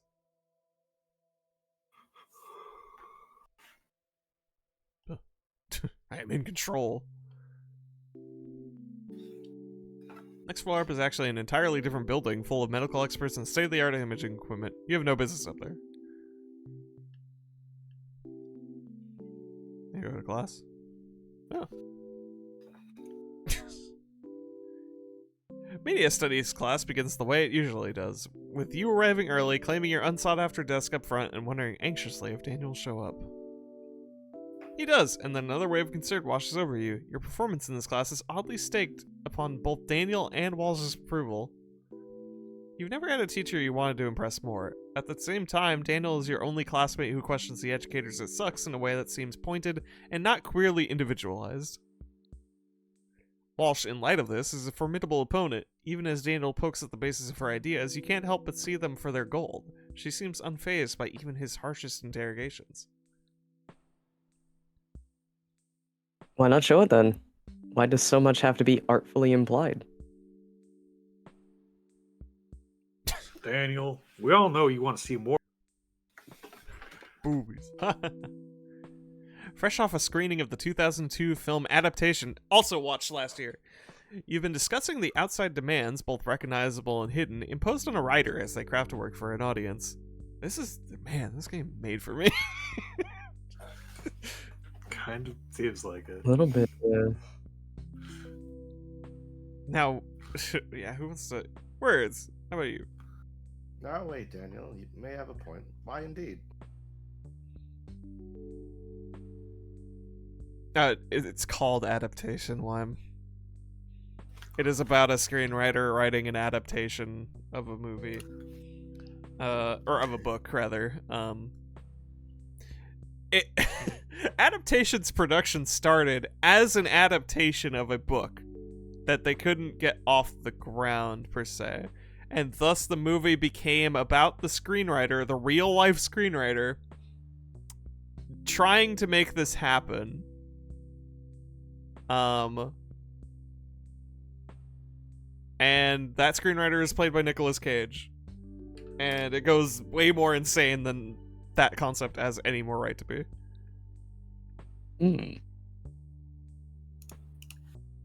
Anyways.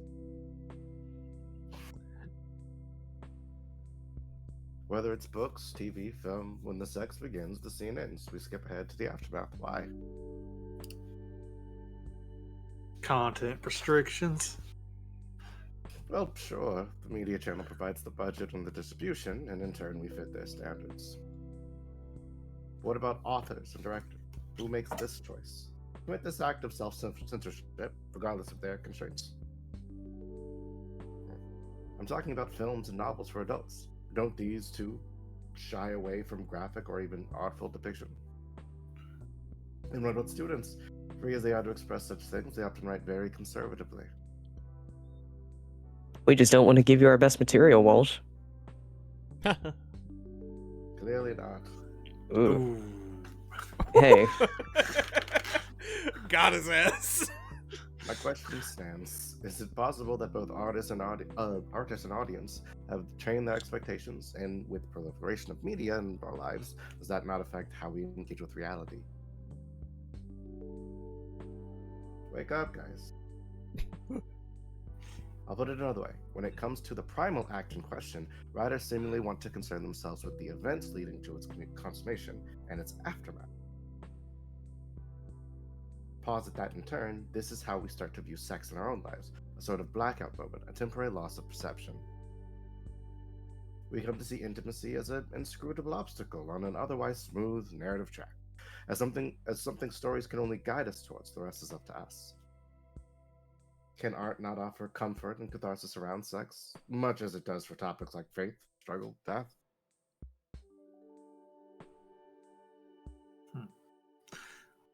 I mean, maybe it's not a useful part of the story. It's in bad taste. Pornographic. Gay Of lol. course. Yeah. What do we think? Mara, do you agree? Is sex a useful part of storytelling or merely pornographic? Hammers this button as hard as I can. Mara, you get to have my opinions. I think it's useful. There are things you can show rather than tell. What sort of things? Movies. Incredible. Mara. Well, like, what if there's shame involved or inexperience? Something you want to tell us, Mara? No? Oh, fuck off. Daniel has some nerve. You know for a fact he has less experience than you. Guys, please. Mara, I'm not trying to single you out here. I think you're onto something. The pressure to perform and perhaps more urgently to report on our success is all around us. Who can claim to be immune?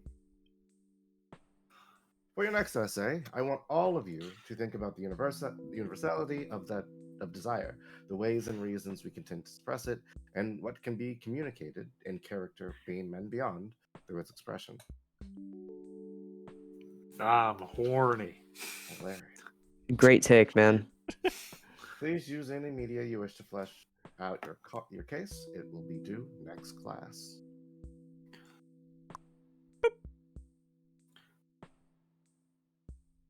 See all of you in 2 days. Oh. Wow, wow, wow. Let's talk about sex. Hey, B. Sorry, I'm jiving. What's up? Jemima Walsh, age indiscernible, is an accomplished poet, playwright, novelist, and occasional screenwriter. She lives in the city and is your favorite teacher at Sucks. You find that yeah, we have unlocked 6. You find that Walsh's philosophies massively influence the way you write, act, and even think. Her presence would almost seem invasive if not for your desperate wish to emulate what she has achieved. Good class today, thanks. Sure thing. Did you hand in your paper yet? Oh, right. Ah, yes. The game. There you go. Here's mine. All right. I look forward to reading it. I hope you won't let your peers discourage you, Mara. Much to your distraction, you light up to hear Walsh address you by name. So few of your professors, let alone your favorite ones, ever do. Ha, okay. It's not always easy to say what's on your mind in front of the class. Thanks. I've been trying to have my own opinions, ignore the popular consensus. It's good to form your own thoughts, yes. But I wouldn't discount what others say. The consensus has value to you, and the topics you write about. Your knowledge and your writing will grow richer if you can see a topic from many perspectives. Even low-quality perspectives? Wow. Just keep it in mind. See you in 2 days. Okay, bye.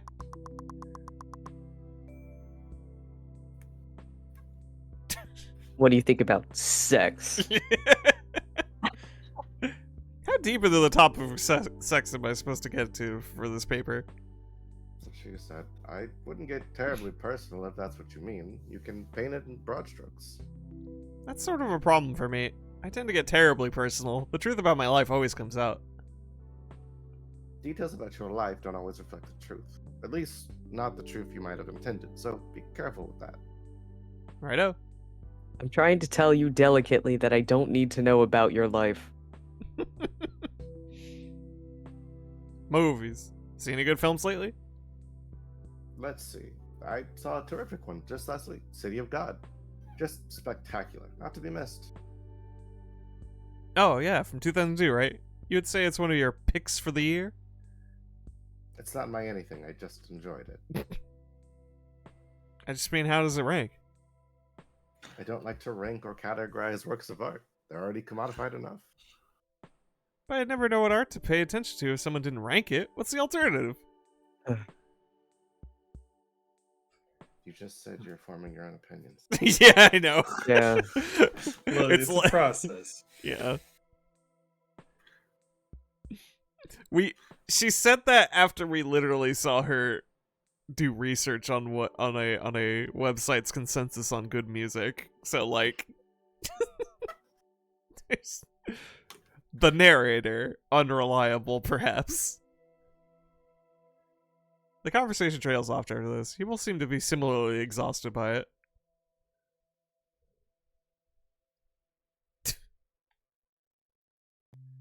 You were saying something about the city the other day, and I wondered if we could talk about that some more. Oh, what was it? Remember how you said the city is all cleaned up now, and how it's a totally different landscape? Yes. Did that bother you? Well, I just got here, and now I'm wondering if I'm in the right place. Oh, Mara, please don't take it that way. I grew up here. We can't have the same lives, you and I. A place is always changing. That's inevitable. And just as inevitable are the complaints of its residents. That's how you'll know you're really dug in somewhere, when you know it well enough that it becomes unrecognizable. Has anything stayed the same since you were young? A lot of things are the same. There's a real history here. Things I once took for granted that I love now. Have you ever felt that way about your home? I don't know. I haven't gone back in a while. Too many bad memories, I guess. Ah. Well, city isn't the only place with a history with significance. For me, it is. It feels like my life has begun since I got here. It's nice to feel that way. I hope you make some good memories here. They might even help you make sense of the bad ones. Oh. Ooh, we've added some shape to that shape. Look at that! You learned something. Anytime a conversation or experience adds to your knowledge, your level in that topic will rise, and the shape of your understanding will change. Some of these shapes get pretty gnarly, eh? Collect them all. We have to keep talking to your teacher anytime it's possible. Please wrinkle my brain. I love her. She's a genius. Tell me about anarchism. Nice try, Mara. No student has roped me into a conversation about anarchy since the early 90s. Oh. You get that shit out of my office. I bet you think I'm only into oldies. You'd be dead wrong. Yeah? What new music do you like? Tachyon. Have you ever heard of Alicia Keys? That woman has Feeling it. talent. Yeah, came out like 2 years ago. Well, in my defense, 2 years is not that long ago when you're my age. Ouch. I feel it already. Just trying to keep you honest, Walsh. What do you think about me? You're a pleasure to have in this class. You mean it? Oh, you're just saying that. Well, yes. You're also interrogating me about my opinion of you. Do you expect me to say something rude? So you don't mean it. Here's an exercise for you. Take people at their word, unless they've proven themselves to be liars. Most people are either telling the truth or Trying to destroy my life? Sure, kid. sparing you embarrassment. Oh. What a shot, Missy. I think we should all turn to a bunch of people in our lives, look them dead in the eye, and say, "What do you think about me?" and watch them flounder. Well, B, what do you think about me? You're not looking me dead in the eyes. I don't have to answer that. Look at my avatar right now. Look at my profile picture right now. It's hard to see your eyes. They're like swirlies. Hold on. If I look B's avatar dead in the eyes, I can't. I could never say anything to hurt him. Oh, Hold on. That little dude is a kind words only zone.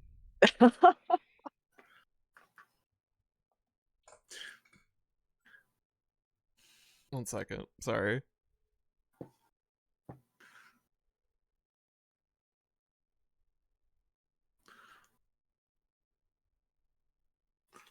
this was a much kinder conversation than I thought it might be, given the pronouns. Perhaps we're too nice for this world.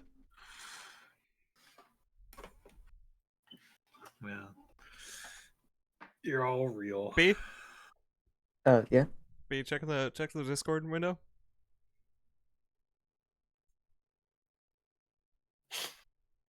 What do you think, Am I man? supposed to? Yeah, if you've got the, you might have Uh, the, if you got the screen share expanded, you might need to unexpand. Did you really turn that on just for this? What do you think of me, B? We're live on stream.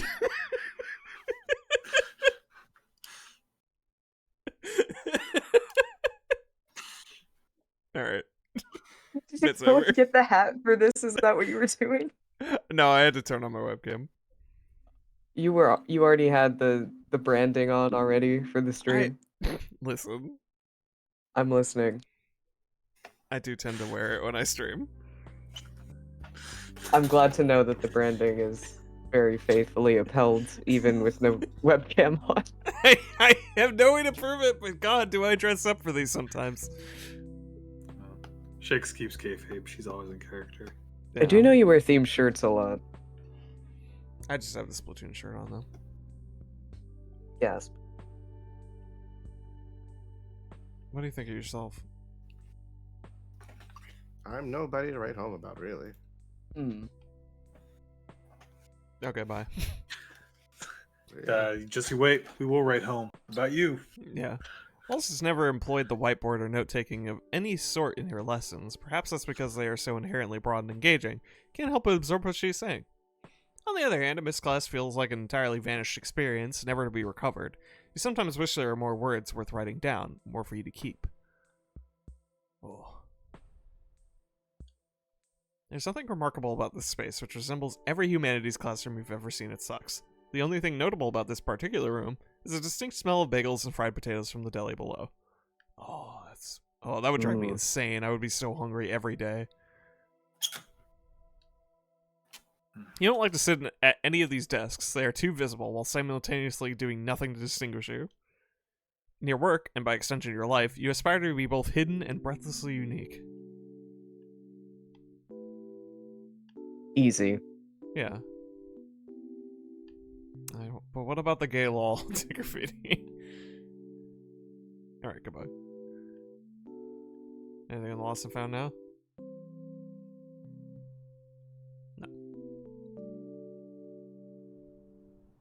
Well, it's just about time to get to that party. You should head to the dorm building. Oh, is that your bike? I'm so sorry. Or are you just... He's deeply absorbed in a phone text conversation. The printed digits on his buttons nearly invisible from use.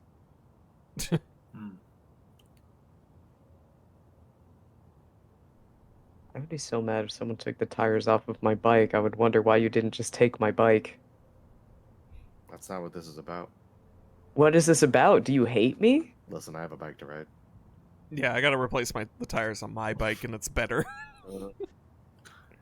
These two are probably the students living at the Suck Dorm building. You do not recognize them.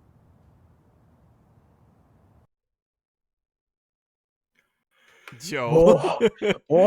The dorm security guard manages to be both perpetually alert and disinterested. You have rarely seen another person holding down this desk. Good lord, better- look at this man. What better talent for a security guard than the chameleon eye? Yeah. Some students you don't know are hanging out in the dorm lobby. I think it's my turn. Yeah, you can take the old men, B. Incredible. Look at that. I don't have enough power. It's Mr. Bean. It really does seen kind of... some shit. Yeah, now he seems even more. Yes. I'm here to see someone. I'm an invited guest.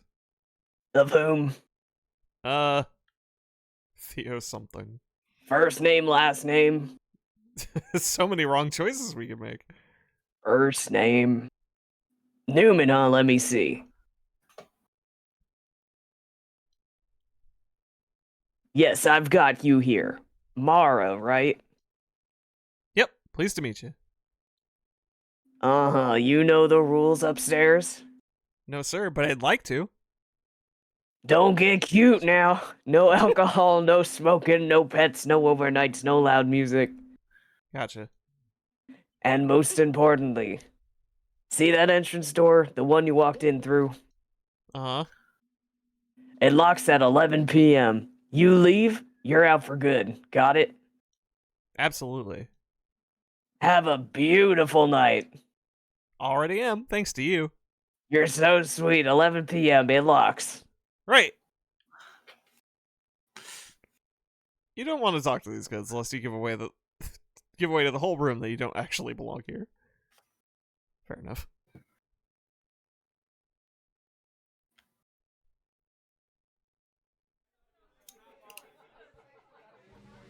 Ooh.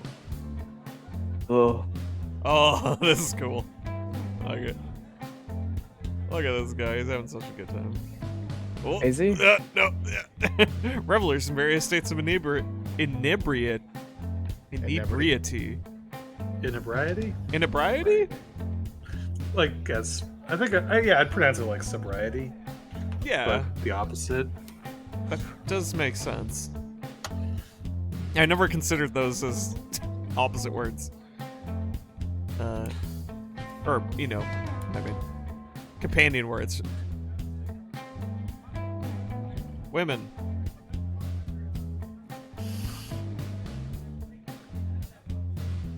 You guys look like you have some juicy gossip. Oh yeah, this one's a doozy. You got me drooling. What's the scoop? Do you know Mikey Tops? Maybe? Not sure. You know Jenny from the next floor up? That sounds vaguely familiar, but Okay, well, do you know the band A Fond Farewell? I'd probably know it if I heard it. Not sure how much you'll benefit from this gossip. Oh, tell me. It may be useful to me later on when I know all these people. Don't worry about it. You feel vaguely as if you've just swindled yourself out of an opportunity. If only you'd better faked your insider knowledge, you'd be swimming in social gold right now, a currency that never degrades so long as it continues to flow.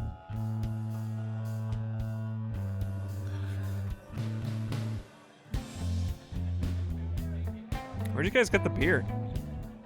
We bought it. We brought it. That's what I said. Nice, nice. Having trouble finding beer in the city? Of course not. That would be funny, wouldn't it? No, I'm tripping over opportunities, always boozing it up with my buddies. I was just curious about that particular brand is all. It piqued my interest. This? Yeah, is it good? It's Coors. girl. From their unimpressed tone and a lifetime of passive TV consumption, you reason this may in fact be the most ubiquitous beer of all time. You'd better deploy that parachute. I'm more of a wine person myself. That's the parachute? Oh yeah. Which variety of wine do you like? Oh, cold mostly. Girl. Sick. But I'll take it any which way if there's no ice around. The group returns to its conversation. It seems you have been ejected. Oh, Mara, just be honest. No, absolutely not. Oh, Be nope. honest or be silent. Yeah, you Raise talking mess. about wine? Sure. Do you mean wine coolers? Do you like wine coolers? Look at this guy. Yeah. Oh, is this the part? Man, see, this is where I'm so sad that I didn't have the money to get the cameo, because this is probably a bunch of Kickstarter cameos. Oh, yeah. I love some of it. They're so cute. Oh, that's me. I'm pointing to me, that's why. What do you think of... No. Hate to disappoint Jana, but sometimes my life demands it. What can I say? You guys live here? Nope. You go to Sucks? No. You know anyone at this party at all? Alright, leave me to it. Bye. These dudes. Scratch. Yeah. Wow, is smoking allowed in here?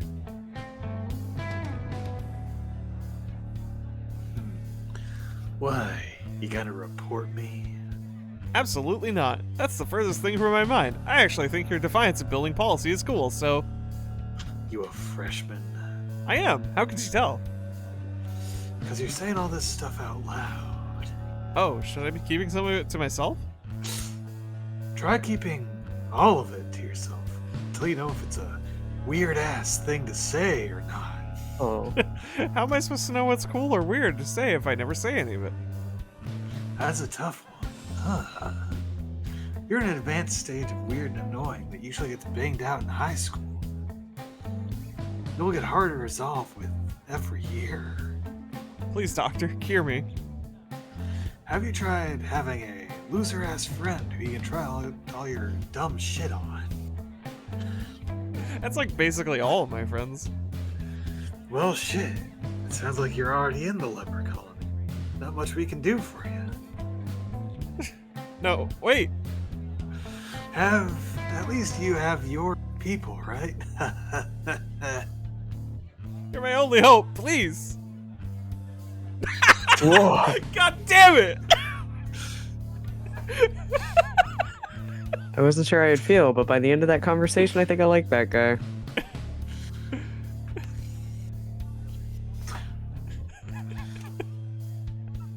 It's gone.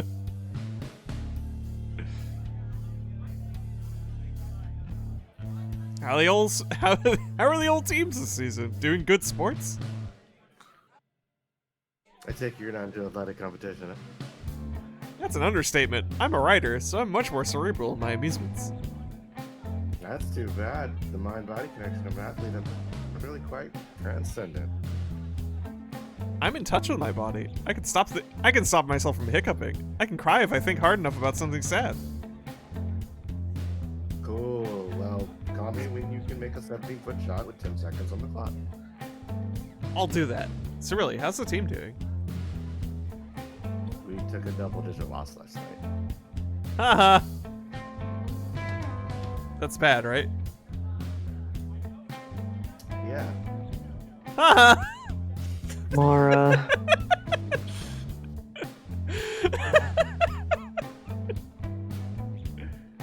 Hey, it's Theo. Fuck, what voice did I do? Oh, Fish, you made it. it's me, Morrow. Where's Daniel? Huh? I don't know. I figured you'd come together. You guys are inseparable. What? No, we're not. I'm just yanking your chain, Fish. So, is this your room? Yep, I've got a fire escape window. Just fashioned a gravity bomb from a naked food juice bottle. Cool. Yeah, I'd invite you in, but, What? well, my guy Vince went in there just now. I don't want to bug him. He's with a girl or something. Oh. Do you think they're... Not sure. Your friend is banging a girl in your room? More of an acquaintance than a friend, really. And you don't want to bug him. I just want everyone to have a good time, you know? Confidentially, Vince is my hookup right now. Is that so? Yeah, so if you ever want to buy the good shit, let me know. You're very interested in buying Theo's weed. You haven't smoked since winter break when you were offered. Also by Theo, a heart-stopping pull from a bubbler shaped like Mr. Peanut. I will certainly do that, my friend. Drugs. Sex, drugs, music. Enjoy the party, okay? This whole floor is pretty chilled out. I'm sure you'll find lots of cool peeps to talk to. Who wants to talk about drugs?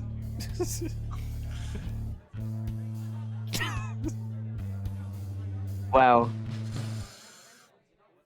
The day I actually have sex, you'll be the first to know. I mean, the second one, obviously.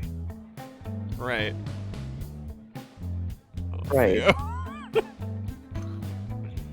Theo, what do you think about anarchism? I haven't checked it out, but I hear good things. Oh my god. About anarchy? I think so. Should I get into it? I mean, sure. Good to keep an open mind. cool. Always fun to explore new things. I'll let you know how I like it. You've changed this man forever. Oh no, what have I done to him? Drugs. You looking to buy already? I guess? I don't have anything on me, sorry to say. I will in a week or two. I can get you something. Shit, okay. What do you want? MJ, s'il vous plaît. How much? Don't you tell me how much? You're funny, Fish. How much weed do you want? Like half a pound? Is that a lot? Girl, That's really a lot. A few ounces? How much is that? Like a takeout container's worth? Holy shit, what does 20 bucks get me? I've got you, girl. No worries. You've never felt so desperately stupid in front of Theo. It would be best if you forgot about this exchange and you never brought it up again. Gotta learn sometime. Sometimes. Oh, I listen to everything. As deeply opinionated as you are on the topic of music, you can't bring yourself to engage with an answer as annoying as this. Cool, man. Nice. Leaving. Smart move. So, What's going on here? Ooh. Oop. Oh, I can't even access the menu here. This is a closed space. Well, it appears I found the fun room. The Stoner Kid's reactions range from a nervous, but clearly overgenerous chuckle to outright sneers. Sorry, I wasn't trying to, like, join you or anything. I know weed's expensive, and besides, my boyfriend won't let me. It's not like he won't let me. That's not what I mean. We're both adults here, but I know it upsets him, and why would I upset him on purpose? Of course, I don't quite understand why it upsets him. It's not like being high makes me do reckless things or want to cheat on him or some shit like that. It's just fun. It stimulates my brain. It makes me feel more social and makes food taste good. And fuck, you really want to do? Okay, well, I'll leave you guys alone. Unless.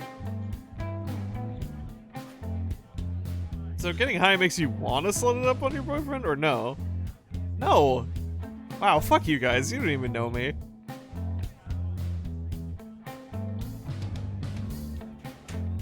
You find you are totally comfortable peering around this room. Whoever lives here keeps things breezy and casual, never sweating the mess. You never longed for your own little room in the city so much. You're certain this is the sort of atmosphere you'd curate. Video game. Alright, bye. I still miss him.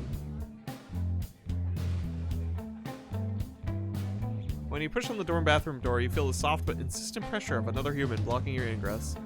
Since you had no real reason to be in there anyways, and were frankly dreading what you'd find, you abandoned your mission.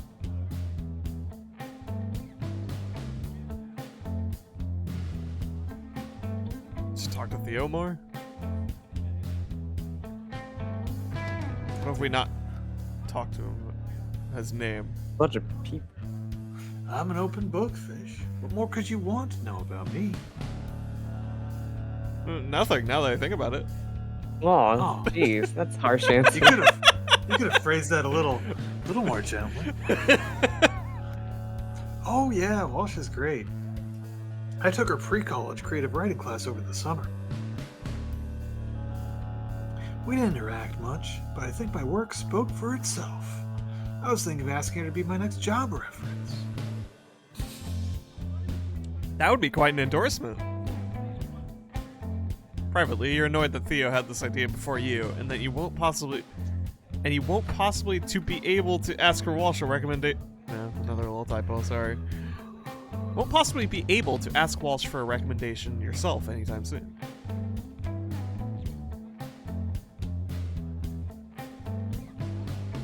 Yeah, fun thing about Mara's characterization is just like the immediate resentment sometimes that she just gets towards everybody. Mm-hmm. It's insane, and I wish I didn't totally relate a little bit sometimes. Oh no. There's definitely some times where it's just like,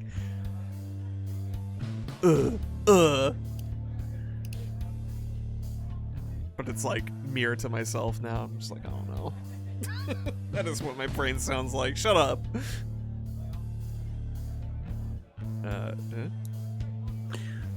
No offense to your boss, Fish, but she always seems so over the top busy when I need something. Maybe she's due to retire. Ooh. Yeah, that's it. I don't think anybody knew it was their boyfriend. Who's that? My boyfriend, Adam. Remember? Oh, of course. You know, I forget he exists. No kidding. Well, he exists. We've been together for a year. No offense, Mar, really. I've just never met him. I'm sure he's a great guy if you've chosen to date him for so long. Well, he is, and I have. Sorry. Forget it. It's pretty annoying how Theo never bothers to remember anything about Adam, even though you are friends. It's like there's an entire chunk of your whole life in which he pays no interest. Can you really be good friends without knowing or caring about the other person's love life? As far as you're concerned, you've been appropriately curious, sympathetic to every unrequited crush, rejection, and dating faux pas in Theo's lives. If he's bitter about the fact that you have something stable while he continues to strike out, he may as well say it. His supposed amnesia for your happiness is getting old and fast. Mara, come on, girl. I don't know if it's supposed. You've spoken to this man enough. The door to Theo's room is closed. Theo appears to be blocking entry now. Oh, Poor boy's dumb as rocks. maybe a little.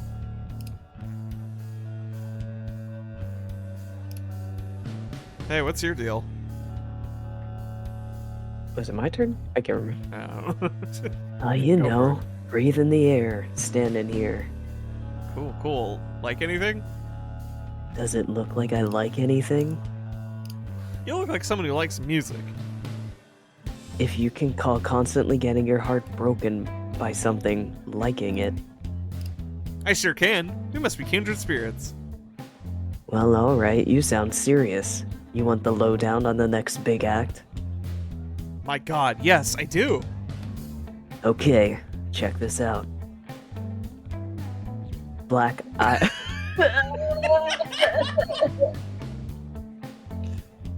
Oh, like a bus. It's like a bus.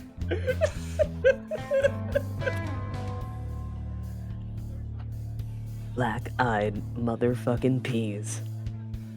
What? Get out of here, you indie fuck. Emo scumbag. Well, this... what? You know, I'm glad music breaks your heart. That's what you get for locking it away in a cage and sharing its beauty with no one. Go listen to college radio. Sounds fun. I think I will. Mara! Oh, I've wrinkled. Oh my god. Just thinking thoughts. Oh, new room. Ah. the vibing room, truly. This guy's holding court in the sun. He looks like he's been here for hours or even days. Some kids are crowded over by the dressers. You wonder if they'd like to talk. This guy's particularly conscious of everyone else in the room. These two are standing right in front of the bathroom, removing any possibility of a temporary escape from the crowd. These two seem to like each other. Your eyes dart around the tiny dorm room, absorbing as much as you can discreetly manage. This room seems to be well kept by its tenant. Unfortunately for him, all bets are currently off. Who do we approach? Oh, The king. The king, yeah. Yeah. Approach his throne. oh. Oh.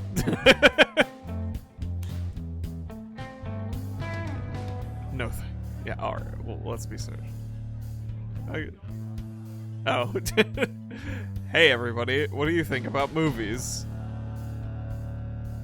You guys into movies at all? Here's the screenshot of me.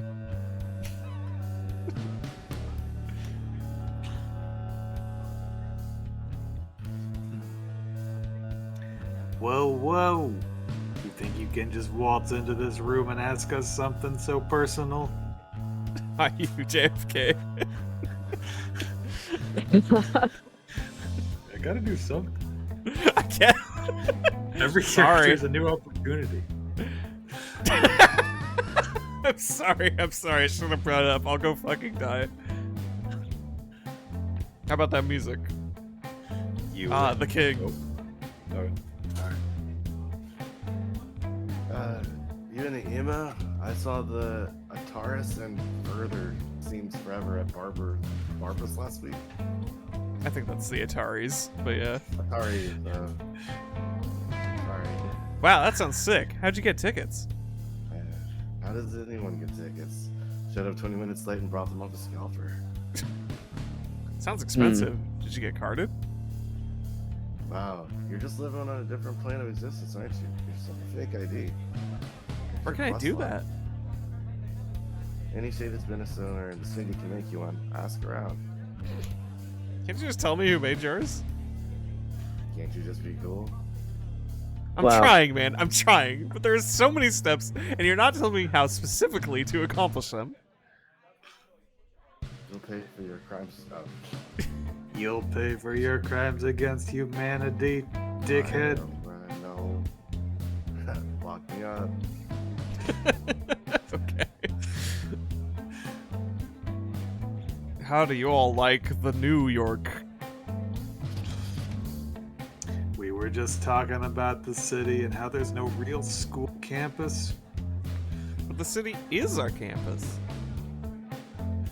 Wow, that's exactly the conclusion we came to. How'd you know?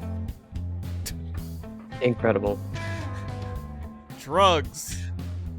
What? Oh, never touch the stuff. Yeah, alright. Saving anarchism for last. Haven't you heard? This is a dry floor. Yup, no sex for 10 feet vertically in either direction. You're fucking with me, right? Looks behind you. We would be if it wasn't expressly forbidden.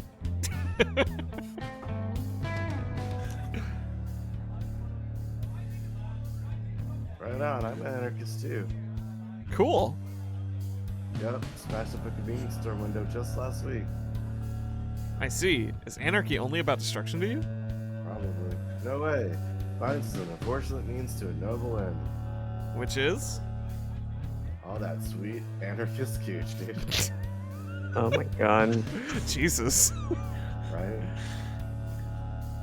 Girl, you asked him. IRF. Well, Yeah. the Well- bourgeoisie.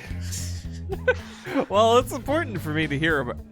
Well, it's important for me to hear out, my fellow anarchists. We must find unity and diversity. I know exactly where we can find unity. Why is everyone joking? It's Sorry. spreading. Your bedroom down the hall? Look at you two. You'll build a big tent in no time. I'm building a big tent as we speak. Well, now it's getting appropriate.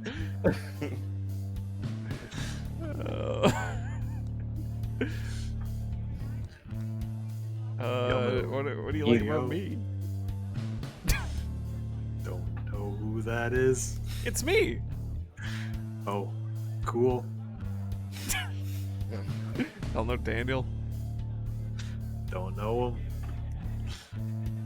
No, I know that guy. He's not in the dorms. Dude, how do you know everyone? Because I don't gate myself to any of the little cliques around here. We don't do that. Me neither. I also know Daniel, by the way. You're saying we're cliquey, dude? Nah. Maybe a little close-minded is all. A man's mind is like a parachute in that it only functions when it's open. Well, apparently Daniel is the most important person to know around here. He's kind of a dick, to be honest. I tend to like him. It's never too late to give up on your prejudices. Sorry, Daniel. Oh yeah, Rosetta. Betty's cool. She's so talented. How does everyone in every major know about her? Mass intra-university conspiracy. Art school Illuminati. You're either in or you're out. How do I get in? Doesn't it bother you that there is an elite? That artists don't rise to prominence on their own merits? Well, my merits are already good, so it would be no crime for me to succeed. I'll be right back, actually. Someone barricade for me. No worries. Uh, Here, P, you can be this guy. God, have I ever done a JFK? Let's go. No! Right on. The line for tryouts starts at my bedroom door down the hall. you're gross.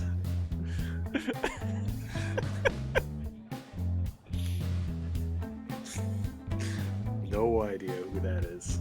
Yeah, I know.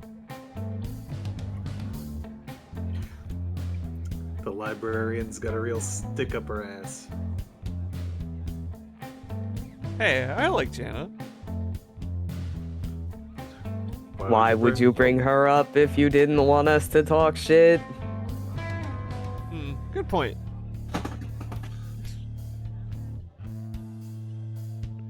You guys know Theo? Nope. Oh, Really? The guy right down the hall? the guy who's always hanging flyers in the common areas? Wait, the start an improv prank troupe with me guy? Better than join my emo band, maybe. That sounds like him. He really likes extracurriculars. Well, I'll tell you one extracurricular he isn't getting. This is growing increasingly appropriate. The whole group laughs, including you, and then you start to feel bad. Surely your loyalty to Theo isn't so frayed. But no, he gets laid. Why would anyone who's ever grazed a titty get so involved in... That's a good question. You should save some for the rest of us. I'll tell him that. Yeah, you should. Just don't let your overwhelming desire cloud your judgment. Oh no. He has 3 weed-smoking girlfriends, I swear. Yes, they smoke weed. My walls. That class was the hardest C I've ever gotten. Oh, come on. The pitch. The pitch! No, okay. Yeah, I guess it can be kind of tough. He's hot for an old broad, don't you think? What? Jesus. What then? You think she's ugly? You wouldn't? No, why are these the only choices?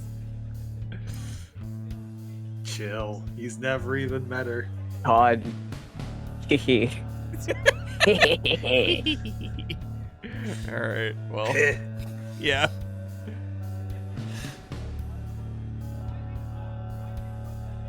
You attempt Pokes to the catch people on the bed. Hey, Yeah. you like movies? Yeah, for real. You attempt to catch the eye of whichever person seems the most friendly, but neither of them do, and you quickly feel self-conscious about approaching them. To cover your tracks, you crane your head into the bathroom. Looking for something? Oh, yeah, just thought I left something in there. Didn't mean to bug you guys over here. What did you leave? Oh, my hair magazine. My hair magazine. You brought a magazine in there? Pretty stupid, huh? Clearly it's not in there, so I'll just go. No, I think I see it in there. To your Oh. mortification, the person closest to the door picks up an issue of Rot magazine with a cover picture of a woman's naked ass and the massive blocky caption, 69 bands that suck, and offers it to you. That must be it, yes. You pocket the magazine in a way you imagine is very similar to a customer in a porn store and slink away in terrible embarrassment. You like magazines? I love magazines. Some stuff in your inventory with no description yet. Alright, fair enough. Understandable. Have a good day.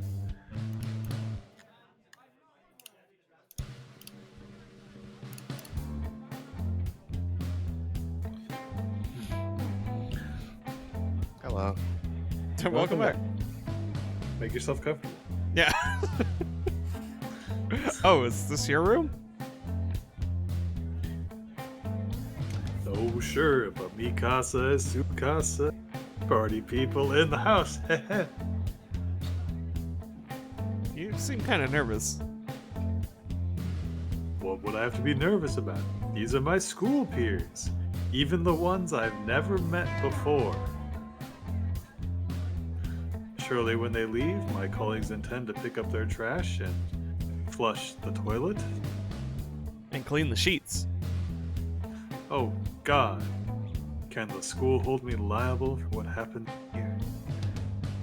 Sure, they'll probably give you an award for being the coolest host of the night. Ha ha ha! Nice.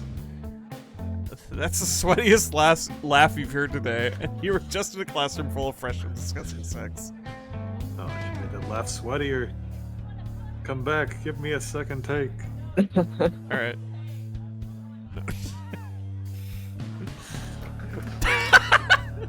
Oh Hey, my name's God. Mara. Do you go here? I go here. The door's pretty small, huh? I was so disappointed I couldn't afford it, but now that I'm seeing it, it isn't much, you know? Thank you for this sensory experience. I heard everyone shares a kitchen here. I wonder if it's I'd probably just get takeout all the time if I could already afford the room, you know? Well, this has been great. Enjoy your night. Oh God, I didn't mean to double click. Ah! I'm stuck. What a riveting experience this is. Oh. Hello? Hello, Mara? Adam? Yeah, I'm here. I can barely hear you. Yeah, I'm at that party. What? I said I'm at that party, the one I told you I'd be at. Jesus, I can't hear you at all. Yeah, there's a lot of people here. It's a party. Can you go somewhere quieter? Let me see. I scan the hallway for any possible refuge from the noise. Each location looks busier and noisier than the last. Hello? I can't really go anywhere. It's the same volume on this whole floor. Can you go to a different floor? I really need to talk to you. Is something wrong? What's going on? Adam, what is it? I can't talk to you while you're in there. It's too loud. Okay, well, should I call you later then? Is it important? What's wrong, Adam? Can you go outside? The hour has grown too late. If you leave the dorm building now, you won't be able to re-enter. Can you please go outside? I really need to talk to you, sweetie. Okay, I'll call you back in a minute. Oh.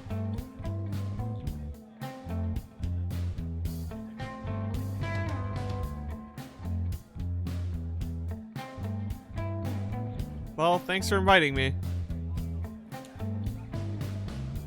Oh, you're going? But you just got here. Yeah, I gotta catch a train. You and your jet-setting life, Mara. Excitement around every corner. Yeah, too bad it feels like crap. Huh? Never mind, just a joke. Ha ha ha ha. See you at school, okay? Okay, see ya.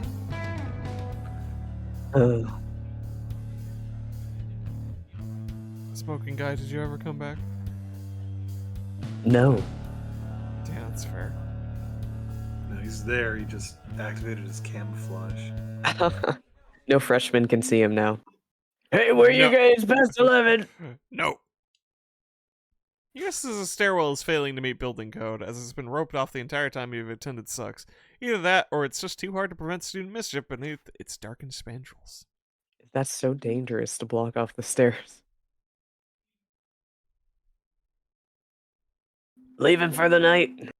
Yeah, unfortunately. There's no chance I can get back in after a phone call, is there? Right, not. Just take it in the lobby. Yeah, I figured. Good night, then. Get home safe. I'm watching you.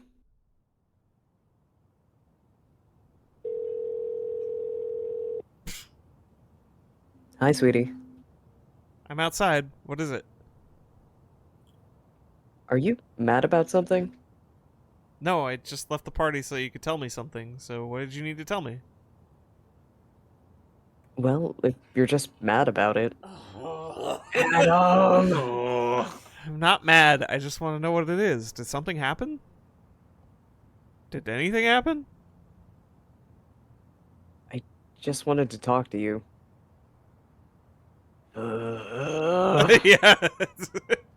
Yeah. Yeah. Nothing happened? I just left the party for no reason? No reason? Talking to me is not a reason? Well, yes, it's a reason, but it's not like an emergency reason. You'd rather be at some dorm party than call me. I call you every day, multiple times a day. I never get to go to parties, Adam. I always go home on the weekends and miss everything. I just want to be at a fucking party. Fine. Go back then. I can't. It's too late. I just wanted to hear your voice before bed. That was literally it. Yeah. Am I asking for too much? No. Sorry, Adam. The pain of his inquiry overtakes you. Adam wants to fall asleep to the sound of your voice. Who's ever loved you so much? I don't know what else to say. I'm sorry. It's okay. Sorry for ruining your night. You didn't ruin my night. Just... It's fine. Not a big deal. Would have left soon anyway with the train schedule, and... wasn't really clicking with any of those people anyway. No. Nah, you know how much I suck at making an impression. Really? But I've seen you do it. Well, you were there when I did that. I'm not so scared when you're around. I'll be there again soon. Okay. I'd like that. I should hurry. Oh, right. The train. Want to call me when you get home? Wait, but wasn't this the phone call? Oh, well, it's gonna be late. I might be tired by then.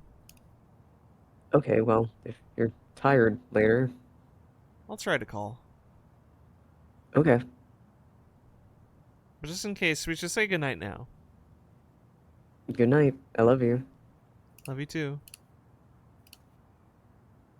Ugh. You still need to pick up your laundry from Daniel's place.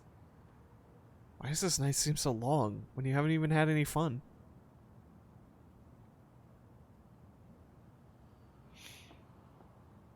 Weirdo boy. Billies. Ugh. Ooh. I hope everyone is understanding. How can you see what's happening? Even from the hallway, you could hear the tinny distortion of an anime soundtrack piped too loud through the cheap computer speakers. The sight of Daniel with his roommates coupled with their pleasant indifference at your unannounced arrival is a coolant to your hot brain.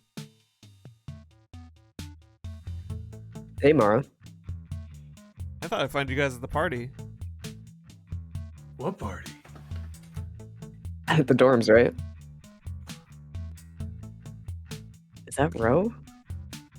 I can't tell. Yeah, right. They didn't give her a I don't know. portrait, so it might be someone else. I just don't know who else it would I think be. Wordsy's out. So Yeah. I'm done with those fucking dorm parties. Wild-eyed freshman bullshit. Yeah. It's probably bro. The hell is this? Yeah! Golden Boy. Yeah! Yeah. Woo! Incredible. Wow, it's just a picture of us hanging out watching anime. I mean, man.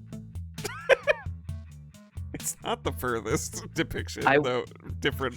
I would not let the house get this dirty. It's fucking hilarious. The dub is so terrible, it's awesome. Hey, you bite your fucking tongue. The dub is not bad, how dare you?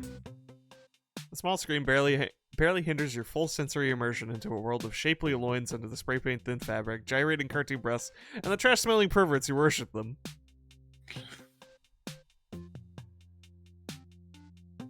What about the train? Oh man, what the fuck? Good, right? You crashing tonight?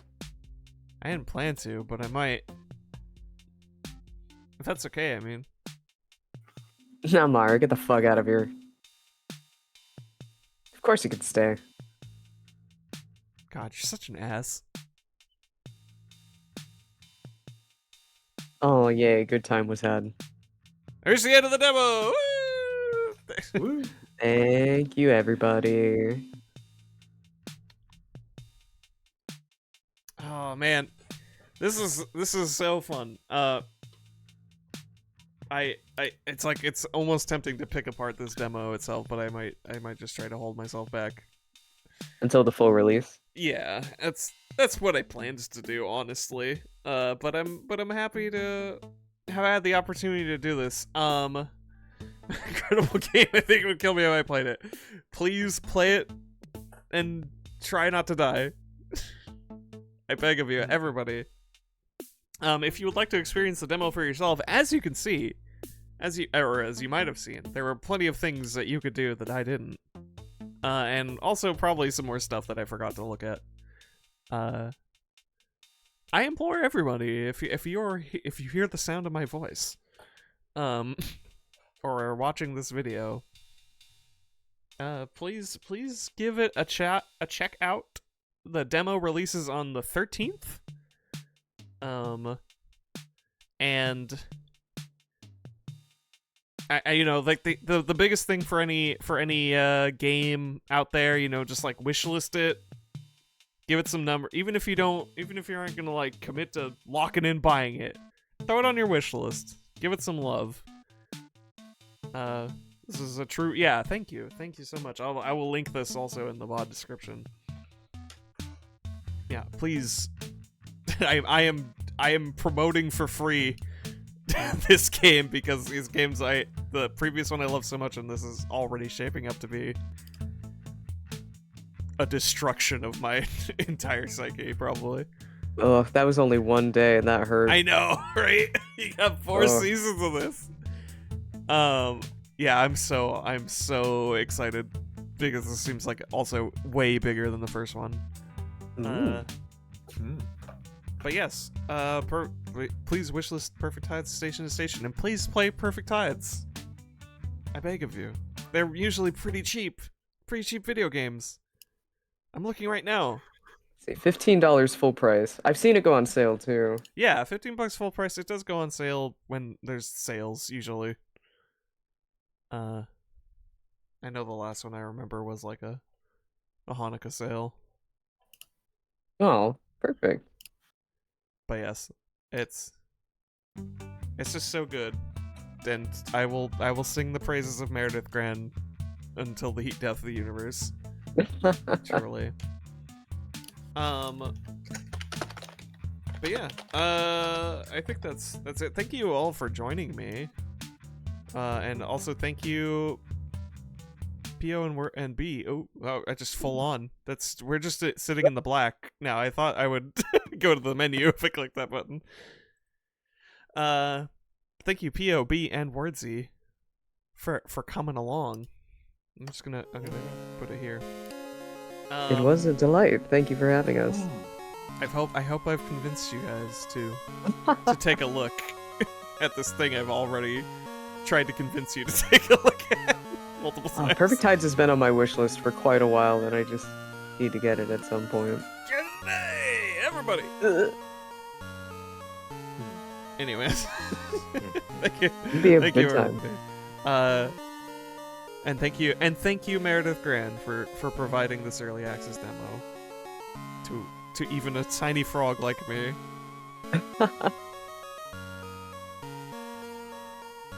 Thank you. Yeah, what was it? I'm just gonna stop recording now. Bye.